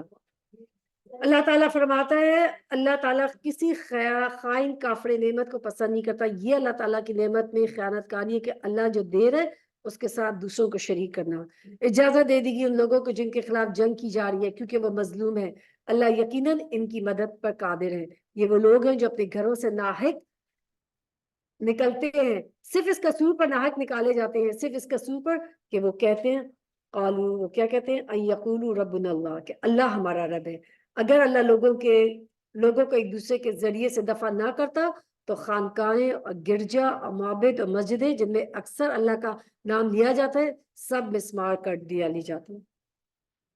ایک آتی ہے قوم بڑا اپنے آپ کو مضبوط سمجھتی ہے۔ آپ دیکھیں دنیا کی کتنی بڑی بڑی سپر پاورز ہماری زندگی میں تھی، میری زندگی میں تھی، جن کو ہمارے سامنے اللہ تعالیٰ نے ختم کر دیا، ختم ہو گئی بڑی بڑی سپر پاور جن کو ہم سمجھتے تھے، وہ آج نہیں ہے سپر پاور۔ جن کو سوچتے تھے کہ پوری دنیا وہ ہلا دیں گی، اللہ سبحانہ تعالیٰ کیسے ان کو کس طریقے سے ہٹا دیتا ہے، سبحان اللہ۔ تو اللہ سبحانہ تعالیٰ اگر اللہ تعالیٰ ایک کو دوسرے کے ذریعے نہ ہٹائے تو جس کے پاس طاقت آ جائے وہ سمجھے کہ شاید میں ہر چیز پہ قادر ہو گئی، چاہے وہ اپنے آپ کو خدا کا دعویٰ ہی کرنا شروع کر دے۔ اللہ تعالیٰ فرماتے ہیں وَلَيَنْصُرَنَّ اللَّهُ مَن يَنْصُرُهُ، اللہ ضرور ان کی مدد کرے گا جو اس کی مدد کریں گے۔ اب یہاں پہ وہ دے دیا گیا قاعدہ، ہم چاہتے ہیں اللہ کی مدد آئے، اللہ کی مدد کرے۔ اور اللہ کی مدد کرنا کیا ہے؟ اللہ کو ہماری مدد کی ضرورت ہے، اللہ کے دین کی مدد کریں، اللہ کے دین کی جو ہے اس کو قائم کریں، شریعت کو قائم کریں، یہ اللہ تعالیٰ کی مدد کرنا ہے۔ اللہ بڑا طاقتور ہے اور بڑا زبردست ہے۔ یہ وہ لوگ ہیں جنہیں اگر زمین میں اقتدار بخشے تو وہ نماز قائم کریں گے، زکوٰۃ دیں گے، معروف کا حکم دیں گے، منکر سے منع کریں گے، اور تمام معاملات کا انجام کار اللہ کے ہاتھ میں ہے۔ یعنی اللہ کی مدد ان لوگوں کو آتی ہے، وہ اللہ تعالیٰ کی مدد کے مستحق ہیں کہ جن کے اندر یہ کوالٹیز پائی جاتی ہیں کہ وہ کیا کرتے ہیں، نماز قائم کرتے ہیں، وہ زکوٰۃ دیتے ہیں، اور معروف کا حکم دے اور منکر سے منع کرتے ہیں۔ تمام معاملات کا انجام اللہ کے ہاتھ میں ہے۔ اے نبی صلی اللہ علیہ وسلم اگر وہ تمہیں جھٹلاتے ہیں تو ان سے پہلے قوم نوح اور عاد اور سمود اور قوم ابراہیم اور قوم لوط اور اہل مدین بھی جھٹلا چکے ہیں، موسیٰ بھی جھٹلائی جا چکے ہیں۔ ان سب منکرین حق کو ہم نے پہلے مہلت دی تھی پھر پکڑ لیا، اب دیکھ لو میری عقوبت کیسی تھی۔ کتنی خطا کار بستیاں جن کو ہم نے تباہ کیا ہے اور آج وہ اپنی چھتوں پر الٹی پڑی ہیں، کتنی کنویں بیکار اور کتنے ہی کثر محلات کھنڈر بنے ہوئے ہیں. کیا یہ لوگ زمین میں چلے پھرے نہیں کہ ان کے دل سمجھنے والے ہوتے اور ان کے کان سننے والے ہوتے؟ حقیقت یہ کہ آنکھیں اندھی نہیں ہوتی مگر وہ دل اندھے ہوتے ہیں جو سینے میں ہے. تو بصارت کے جانے پر نہیں بصیرت کے جانے پر افسوس کرنا چاہیے ہمیں، کیونکہ اصل چیز کیا ہے؟ وہ دل کا اندھا ہونا. کچھ لوگوں کے دل ہیں مگر وہ دل سے سوچتے نہیں ہیں، آنکھیں نہیں ہیں دل کی. وَيَسْتَعْجِلُونَكَ بِالْعَذَابِ وَلَن يُخْلِفَ اللَّهُ وَعْدَهُ. یہ لوگ عذاب کے لیے جلدی مچا رہے ہیں، اللہ ہرگز اپنے وعدے کے خلاف نہ کرے گا، مگر تیرے رب کے ہاں ایک دن تمہارے شمار کے 1000 برس کے برابر ہوتے ہیں. کتنی بستیاں جو ظالم تھی، میں نے ان کو مہلت دی پھر پکڑ لیا، اور سب کو واپس تو میرے پاس ہی آنا ہے. اے محمد صلی اللہ علیہ وسلم کہہ دو لوگوں میں تمہارے لیے صرف وہ شخص ہوں جو برا وقت آنے سے پہلے صاف صاف خبردار کرنے والا ہے. جو ایمان لائے نیک عمل کرے ان کے لیے مغفرت ہے اور عزت کی روزی ہے. مغفرت سے مراد کیا ہے؟ ان کی خطاؤں، ان کی کمزوریوں، ان کی لغزشوں سے اللہ سبحانہ تعالیٰ ان کو ڈھانپ دے گا، ان کو کور کر دے گا، معاف کر دے گا. کیا ہم میں سے کوئی یہ کہہ سکتا کہ ہم نے اپنی پہلے جہالت کے زمانے میں غلطیاں گناہ نہیں کیے تھے؟ کوئی نہیں کہہ سکتا. تو جب اللہ تعالیٰ کہتے ہیں نا مغفرت، اللہ تعالیٰ غفور ہے، وہ معاف کر دیتا ہے، تو وہ ہمارے گناہوں کی چشم پوشی کر دیتا ہے، ڈھانک دیتا ہے، درگزر بھی کرتا ہے. اور کیا دیتا ہے؟ وہ رزق کریم بھی دے گا، عزت والا رزق، عزت کے ساتھ بٹھا کے. اور اس رزق کریم کے کیا ہمیں لوگوں کے سامنے ہاتھ پھیلانے پڑتے ہیں؟ اگر لوگوں کے سامنے کسی بھی چیز کے لیے ہاتھ پھیلانے پڑے، لوگ آپ کو کیسے کیسے آپ دیکھیں ذلیل کر دیں گے، کتنا جتاتے ہیں. کسی نے آپ کے ساتھ کوئی بھی اچھائی کی ہوگی، 1000 دفعہ اس کو جتائے گا اور آپ کو جان جو ہے وہ ہو جائے گی پریشان. چاہے کتنا بھی آپ اس کے جواب بھی کریں وہ ہمیشہ جتائیں گے. اللہ سبحانہ تعالیٰ کیا کہتے ہیں؟ رزق کریم دیتا ہے. کتنی نعمتیں ہم نے دی ہیں، اپنی ساری نعمتوں کو سوچے. کبھی اللہ تعالیٰ نے یہ نہیں کہا، ہمیشہ دیتا ہی رہتا ہے. اس نعمت کو اللہ تعالیٰ کہتے ہیں تم نعمت کا شکر ادا کرو میں مزید تمہیں دوں گا. جو ہماری آیات کو نیچا دکھانے کی کوشش کرے وہ دوزخ کے یار ہیں. وما ارسلنا من قبلك من رسول ولا نبي الا اذا تمنى القى الشيطان في امنيته. اے محمد صلی اللہ علیہ وسلم تم سے پہلے ہم نے نہ کوئی رسول ایسا بھیجا نہ نبی جس کے ساتھ یہ معاملہ پیش آیا جب کہ اس نے تمنا کی شیطان اس کی تمنا میں خلل انداز ہو گیا. اس طرح جو کچھ بھی شیطان خلل اندازیہ کرتا ہے اللہ ان کو مٹا دیتا ہے اور اپنی آیات کو وہ پختہ کر دیتا ہے. کبھی بھی شیطان نیکوکار لوگوں کو اگر کہ یا تو رسول کی بات کی جا رہی ہے، کبھی بھی ان کی کسی چیز میں مخلق ہے اللہ تعالیٰ شیطان کو ہٹا دیتا ہے اور ان کو بچاتا ہے. اسی طریقے سے اگر نیک لوگ کوئی بھی نیکی کرنے کا ارادہ کریں تو شیطان جو ہے بیچ میں آنے کے لیے کرے، شبہات ڈال دے، اعتراضات کرے یا کوئی آپ کے وسوسے آپ کے دل میں ڈالے، اللہ اس کو رفع کر دیتا ہے. ایز فار ایز اللہ کی رسی کو مضبوطی سے پکڑا ہوا ہے، اللہ تعالیٰ وہ تمام شک و شبہات کو آپ کو دور کر دے گا. اللہ علیم بھی ہے اور حکیم بھی ہے. وہ اس لیے کہ ایسا ہونے دیتا ہے کہ تاکہ شیطان کی ڈالی خرابی کو فتنہ بنا دے ان لوگوں کے لیے جن کے دلوں کو نفاق اور روگ لگا ہوا ہے اور جن کے دل کھوٹے ہیں. یعنی شیطان کن پر عمل کرتا ہے؟ جن کے دلوں کے اندر نفاق ہے. نفاق ایک دل کی بیماری ہے. اور کس کے؟ کافر کے دل پہ کوئی واز اثر نہیں کریں گے. منافق کے دل پہ کوئی اثر نہیں کرے گا کتنا اس کو دین کے بارے میں درس دے. لیکن ایمان لانے والوں کے دلوں میں شیطان نہیں آ سکتا، اللہ ان کو بچا لیتا ہے. فوراً وہ کانشیس ہو جاتے ہیں. کبھی بھی آپ کوئی غلط کام کرے گا آپ کا دل آپ کو ملامت کرنے لگے گا کیوں میں نے یہ کام کیا. آپ کا وہ نفس. حقیقت یہ کہ ظالم لوگ انعام میں بہت دور نکل گئے اور علم سے بہرہ مند لوگ جان لیں کہ یہ حق ہے تیرے رب کی طرف سے اور وہ اس پر ایمان لے آئیں اور ان کے دل اس کے آگے جھک جائیں. یقیناً اللہ ایمان لانے والوں کو ہمیشہ سیدھا راستہ دکھاتا ہے. تو جو ایمان لاتے ہیں قرآن کی تلاوت اور تدبر کرتے ہیں، اپنی جو ہے لگے رہتے ہیں، اللہ تعالیٰ کے دین کے ساتھ جڑے رہتے ہیں، اپنے آپ کو برائیوں سے بچاتے ہیں، اللہ تعالیٰ کی نعمتوں کو اللہ تعالیٰ کے راستے میں استعمال کرتے ہیں، ان کو دلوں کو اللہ تعالیٰ کی حفاظت کرتا ہے. ان کے دلوں کو سختی سے بچایا جاتا ہے، دلوں کی سختی سے بچایا جاتا ہے، دلوں کو نفاق سے بچایا جاتا ہے۔ نماز بھی پڑھتے ہیں، قرآن بھی پڑھتے ہیں، لیکن یہ کہ جب ہم کوئی سیدھی بات بتاتے ہیں قرآن کی ابھی، تو کہتے ہیں ابھی تو فرقے بڑے ہو گئے، زیادہ ہو گئے نا، تو الگ الگ باتیں، پہلے زمانے میں ایسا نہیں کرتے تھے۔ بس اللہ سبحانہ تعالیٰ سے پھر ایسے لوگوں کے لیے دعا کریں۔ وَلَا يَزَالُ الَّذِينَ كَفَرُوا فِي مِرْيَةٍ مِّنْهُ حَتَّى تَأْتِيَهُمُ السَّاعَةُ بَغْتَةً أَوْ يَأْتِيَهُمْ عَذَابُ يَوْمٍ عَقِيمٍ۔ انکار کرنے والے تو اس کی طرف سے شکی میں پڑے ہیں، یہاں تک کہ یہ ان پر قیامت کی گھڑی اچانک آ جائے یا ایک منحوس دن کا عذاب نازل ہو جائے۔ اس روز بادشاہی اللہ کی ہوگی اور وہ اس کے درمیان فیصلہ کر دے گا۔ جو ایمان رکھنے والے اور عمل صالح کرنے والے ہوں گے وہ نعمت بھری جنتوں میں جائیں گے، اور جنہوں نے کفر کیا اور ہماری آیات کو جھٹلایا ہوگا ان کے لیے رسوا کن عذاب ہے۔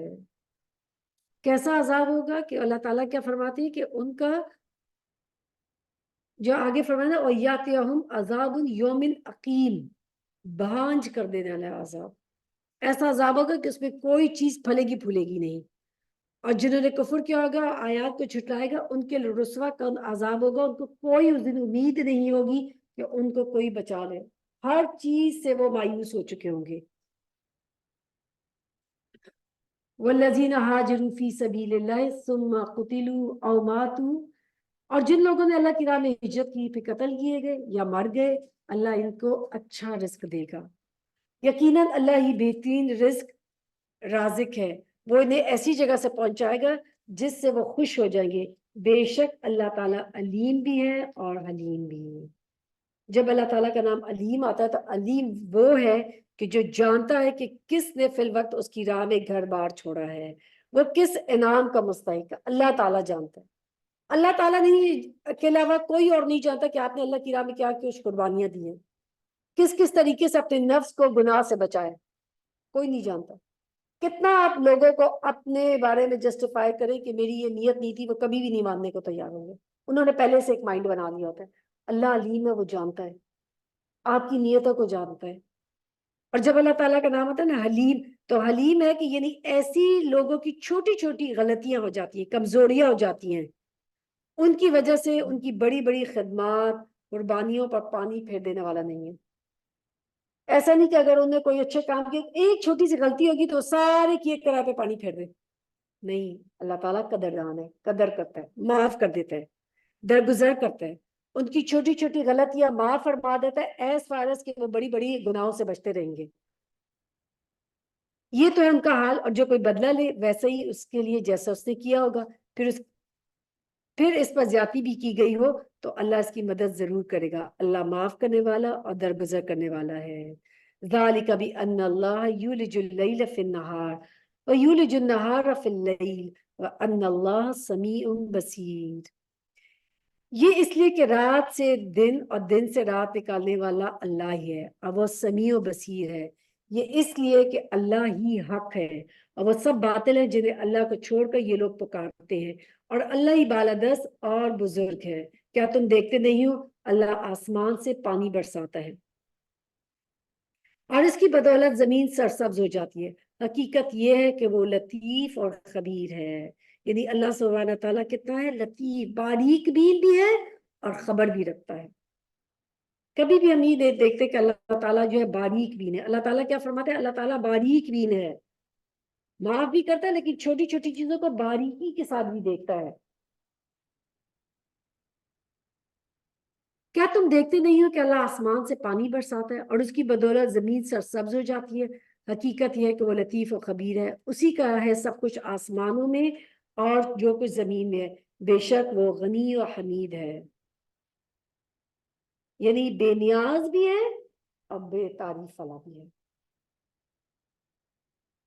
بندوں سے جب آپ کسی چیز کی امید رکھیں نا تو وہ کبھی بھی آپ سے، جیسے بھی ہم نے بات کی تھی، احسان جتاتے ہیں۔ اللہ بے نیاز ہے، اللہ تعالیٰ اپنے علاوہ دعا کرتے ہیں، اللہ تعالیٰ ہر ایک سے ہمیں غنی کر دے، بس ہر ایک سے اپنے علاوہ، اللہ اپنے علاوہ ہمیں کسی کا محتاج نہ کر، ہر ایک سے بے نیاز کر دے۔ کیا تم دیکھتے نہیں ہو کہ اس پہ وہ جو کچھ تمہارے لیے مسخر کر رکھا ہے جو زمین میں ہے، اور اس نے کشتی کو قاعدے کا پابند بنایا ہے، وہ اس کے حکم سے سمندر میں چلتی ہے اور وہی آسمان کو تھامے ہوئے ہے، اس کے اذن کے بغیر وہ زمین پر نہیں گر سکتا۔ واقعہ یہ ہے کہ اللہ لوگوں کے حق میں بڑا شفیق اور رحیم ہے۔ یعنی آپ سوچیں اللہ تعالیٰ کی رحمت کہ کتنے لوگ اللہ تعالیٰ کی زمین پہ رہتے ہیں، کھاتے پیتے، کھلم کھلا اللہ تعالیٰ کی زمین پہ گناہ کرتے ہیں، شرک کرتے ہیں، پھر بھی اللہ تعالیٰ شفقت والا ہے، رحم کرنے والا ہے، پھر بھی ٹائم دے رہا ہے، پھر بھی ڈھیل دے رہا ہے۔ ایز فار ایز ہم بھی استغفار کرتے رہیں گے، اللہ سبحانہ تعالیٰ ہم سے روکے رکھے گا عذاب کو۔ وہی ہے جس نے جو تمہیں زندگی بخشتا ہے، وہی تم کو موت دیتا ہے، وہی تم کو پھر دوبارہ زندہ کرے گا۔ سچ یہ ہے کہ انسان بڑا ہی منکر حق ہے۔ لِكُلِّ أُمَّةٍ جَعَلْنَا مَنْسَكًا وَهُمْ نَاسِكُوهُ فَلَا يُنَازِعُنَّكَ فِي الْأَمْرِ وَادْعُ إِلَىٰ رَبِّكَ إِنَّكَ لَعَلَىٰ هُدًى مُسْتَقِيمٍ۔ ہر امت کے لیے ہم نے ایک طریقہ عبادت مقرر کیا ہے جس کی وہ پیروی کرتی ہے۔ پس اے محمد صلی اللہ علیہ وسلم وہ اس معاملے میں تم سے جھگڑا نہ کریں، تم اپنے رب کی طرف دعوت دو، یقیناً آپ سیدھے راستے پر ہیں، اور اگر وہ تم سے جھگڑے تو کہہ دو جو کچھ تم کر رہے ہو اللہ خوب اس کو معلوم ہے۔ اللہ قیامت کے روز تمہارے درمیان اور ان سب باتوں کا فیصلہ کرے گا جن میں تم اختلاف کرتے رہے ہو۔ کیا تم جانتے نہیں ہو کہ آسمان اور زمین کی ہر چیز اللہ کے علم میں ہے، سب ایک کتاب میں درج ہے، اللہ کے لیے کوئی مشکل نہیں ہے۔ یہ لوگ اللہ کو چھوڑ کر ان کی عبادت کرے ہیں جن کے لیے نہ تو کوئی سند نازل کی ہے اور نہ یہ خود اس کے بارے میں کوئی علم نہیں رکھتے۔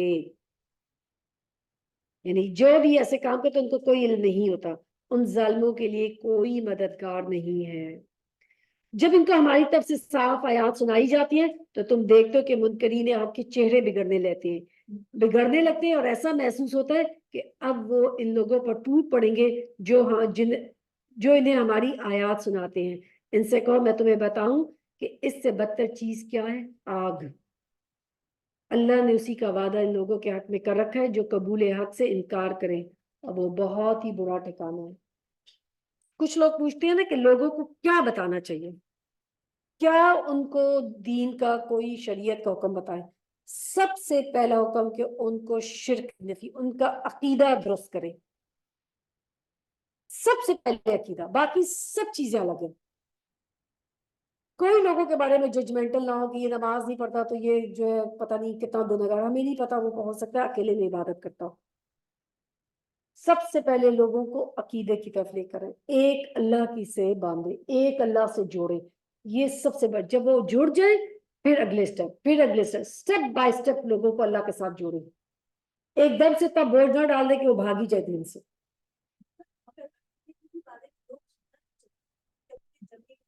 اگر دیکھیں لوگ نہیں سننا چاہتے تو پھر ہمیں وہ طریقے سیکھنے چاہیے کہ جس سے ہم دلیل کے ساتھ بات کر سکیں اور لوگ ہماری بات سنیں، لوگوں کے سوال پوچھیں، وہ تمام طریقے سیکھیں کہ وہ کون سا ایسا طریقہ ہے کہ جس سے لوگ میری بات سنیں گے۔ اور وہ قرآن سے ہی آپ کو پتہ لگے گا کہ ایک داعی اللہ جو کس طریقے سے لوگوں کی طرف بلاتا تھا۔ ابراہیم علیہ السلام کا کیا طریقہ تھا؟ سوال پوچھتے تھے، کیوں تم یہ کرتے ہو؟ یہ نہیں تم غلط کرے ہو، تم کیوں کرتے ہو، ریزن کیا ہے تمہارا کرنے کا؟ سن کے چپ ہو جائیں، پھر اسے پوچھیں۔ میرے پاس ایک کرسچن میٹ تھی، میں اسے پوچھتی تھی کہ اچھا تم مجھے یہ بتاؤ کہ تمہارے جو تم لوگ کہتے ہو کہ عیسیٰ علیہ السلام اللہ کا بیٹا ہے، تو did you read this in Bible? کیا بائبل میں ایسی ہے؟ کیونکہ مجھے کہتی تھی کہ ہم نے اپنی اسکول میں پوری بائبل پڑھی ہوئی ہے۔ میں نے کہا اچھا بائبل میں ہے یہ لکھا ہوا؟ کہتی تھی کہ ہاں نہیں اس میں تو نہیں ہے۔ تو میں نے کہا پھر کہاں عیسیٰ علیہ السلام نے کہا ہے کہ میں اللہ کا بیٹا ہوں؟ Why do you think so? اللہ کا بیٹا ہے، لیکن اللہ سبحانہ تعالیٰ کی ٹرینیٹی کیونکہ وہ اللہ کے برابر اس کو قرار دیتے ہیں نا۔ اگر وہ نہیں مانتے، وہ رسول صلی اللہ علیہ وسلم کو مانتے ہیں، پھر تو وہ مسلمان ہوئے ہے، لیکن اصل چیز عقیدہ یہی ہے۔ تو آپ ان سے سوال کریں اور اس چیز کو وہ ضرور مانتے ہیں۔ پھر فرمایا وہ لوگوں ایک مثال دی جاتی ہے، غور سے سنو، جن معبودوں کو تم اللہ کو چھوڑ کر پکارتے ہو وہ سب مل کر ایک مکھی بھی پیدا کرنا چاہیں تو نہیں کر سکتے، بلکہ اگر ایک مکھی ان کی کوئی سی چیز چھین لی جائے تو اسے چھڑا بھی نہیں سکتی۔ مدد چاہنے والے بھی کمزور اور جن سے مدد چاہی جاتی ہے وہ بھی کمزور۔ ان لوگوں نے اللہ کی قدر ہی نہ جانی، جیسے سے اس کو پہچاننے کا حق ہے۔ واقعہ یہ ہے کہ قوت اور عزت والا تو اللہ ہی ہے۔ حقیقت یہ کہ اللہ اپنے فرامین کی ترسیل کے لیے ملائکہ میں سے پیغام صاحب منتخب کرتا ہے، جیسے جبریل علیہ السلام کو کیا، اور انسانوں میں سے بھی وہ سمیع و بصیر ہے۔ یعنی اللہ تعالیٰ جس کو چاہتا ہے اپنے کام کے لیے چن لیتا ہے، اللہ سے کوئی یہ سوال نہیں کر سکتا کہ اس کو کیوں چنا، مجھے کیوں نہیں چنا۔ اللہ سبحانہ تعالیٰ نے رسول صلی اللہ علیہ وسلم کا دل سب سے بہترین پایا تو اللہ تعالیٰ نے ان کو اپنے آخری رسول اور نبی کے طور پہ، خاتم نبیین کے طور پہ چنا۔ اللہ تعالیٰ نے جبریل علیہ السلام کو سب سے بہتر پایا تو ان کو سب فرشتوں میں افضل مقام دیا گیا ہے۔ وہ سمیع و بصیر ہے، اور جو کچھ ان کے سامنے اسے بھی وہ جانتا ہے، جو کچھ ان سے اوجل ہے اس سے بھی واقف ہے، اور سارے معاملات اسی کی طرف رجوع ہوتے ہیں۔ اے لوگوں جو ایمان لائے، رکوع اور سجود کرو، یعنی رکوع کرنے کے کام کیا، ایمان لاؤ، اللہ کے آگے یعنی رکوع اور سجدہ کرو، یعنی عبادت کرو، اپنے رب کی بندگی کرو، نیک کام کرو، شاید کہ تمہیں فلاح نصیب ہو جائے۔ یعنی اگر تم فلاح کی توقع تبھی کی جا سکتی ہے جب یہ رویہ اختیار کرو گے، جب یہ روش کرو گے، اپنے عمل پہ گھمنڈ نہیں کرو گے، اور عبادت جو ہے نیکوکاروں کو لیے ضرور فلاح نصیب ہوگی ایز فار اپنی عبادات میں اللہ کو کے لیے خالص ہوں گے۔ اور کیا کرو، اللہ کی راہ میں جہاد کرو، جیسا کہ جہاد کرنے کا حق ہے۔ جہاد کا مطلب کیا ہے، آؤٹ موسٹ کوشش کرنی ہے۔ اور آپ دیکھیں کہ ہر ایک کی کوشش کرنے کا، دین پر عمل کرنے کا ڈیفرنٹ ہوگا۔ ایک وہ انسان ہے جو سارا دن مزدوری کرتا ہے، کیا ہم اس سے ایکسپیکٹ کر سکتے ہیں کہ وہ آ کے یہ کلاس اٹینڈ کرے؟ کیا ہم اسے ایکسپیکٹ کر سکتے ہیں وہ سب کچھ چھوڑ کے جو ہے وہ اللہ کی راہ میں نکل جائے، تبلیغ کرے؟ نہیں کر سکتا، کیونکہ اس کے اوپر اپنے اور بہت ساری ذمہ داری، تو اس سے اس کی ذمہ داری کے حساب سے اللہ سبحانہ تعالیٰ سوال جواب کریں گے۔ اس نے تمہیں اپنے کام کے لیے چنا ہے، اور دین میں تم پر کوئی تنگی نہیں رکھی، یعنی دین میں اللہ سبحانہ تعالیٰ نے آسانی رکھی ہے۔ نماز، روزہ، زکوٰۃ، حج، جتنے بھی ہیں عبادات بھی ہیں، ان کے اندر بھی اللہ تعالیٰ نے آسانیاں رکھی ہوئی ہیں۔ قائم ہو جو اپنے باپ ابراہیم کی ملت پر، اللہ نے تمہارے لیے مسلم نام رکھا ہے۔ مسلم، اور صرف مسلم ہی قبول کیا جائے گا، اسلام ہی قبول کیا جائے گا، اور کوئی بھی نام نہیں۔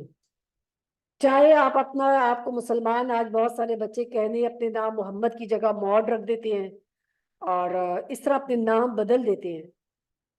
بہت سارے لوگ جب ویسٹرن کنٹریز میں چلے جاتے ہیں تو وہ لوگوں کو بتانے کے لیے اپنے نام چینج کر لیتے ہیں، مسلم نیمز، کہ ہماری آئیڈینٹی کی وجہ سے ہمیں تکلیف ہوگی۔ اللہ فرماتا ہے کہ میں نے تمہارے لیے مسلم رکھا ہے، مسلمان ہی، اسلام ہی تمہاری آئیڈینٹی ہے، and you should be proud of your identity.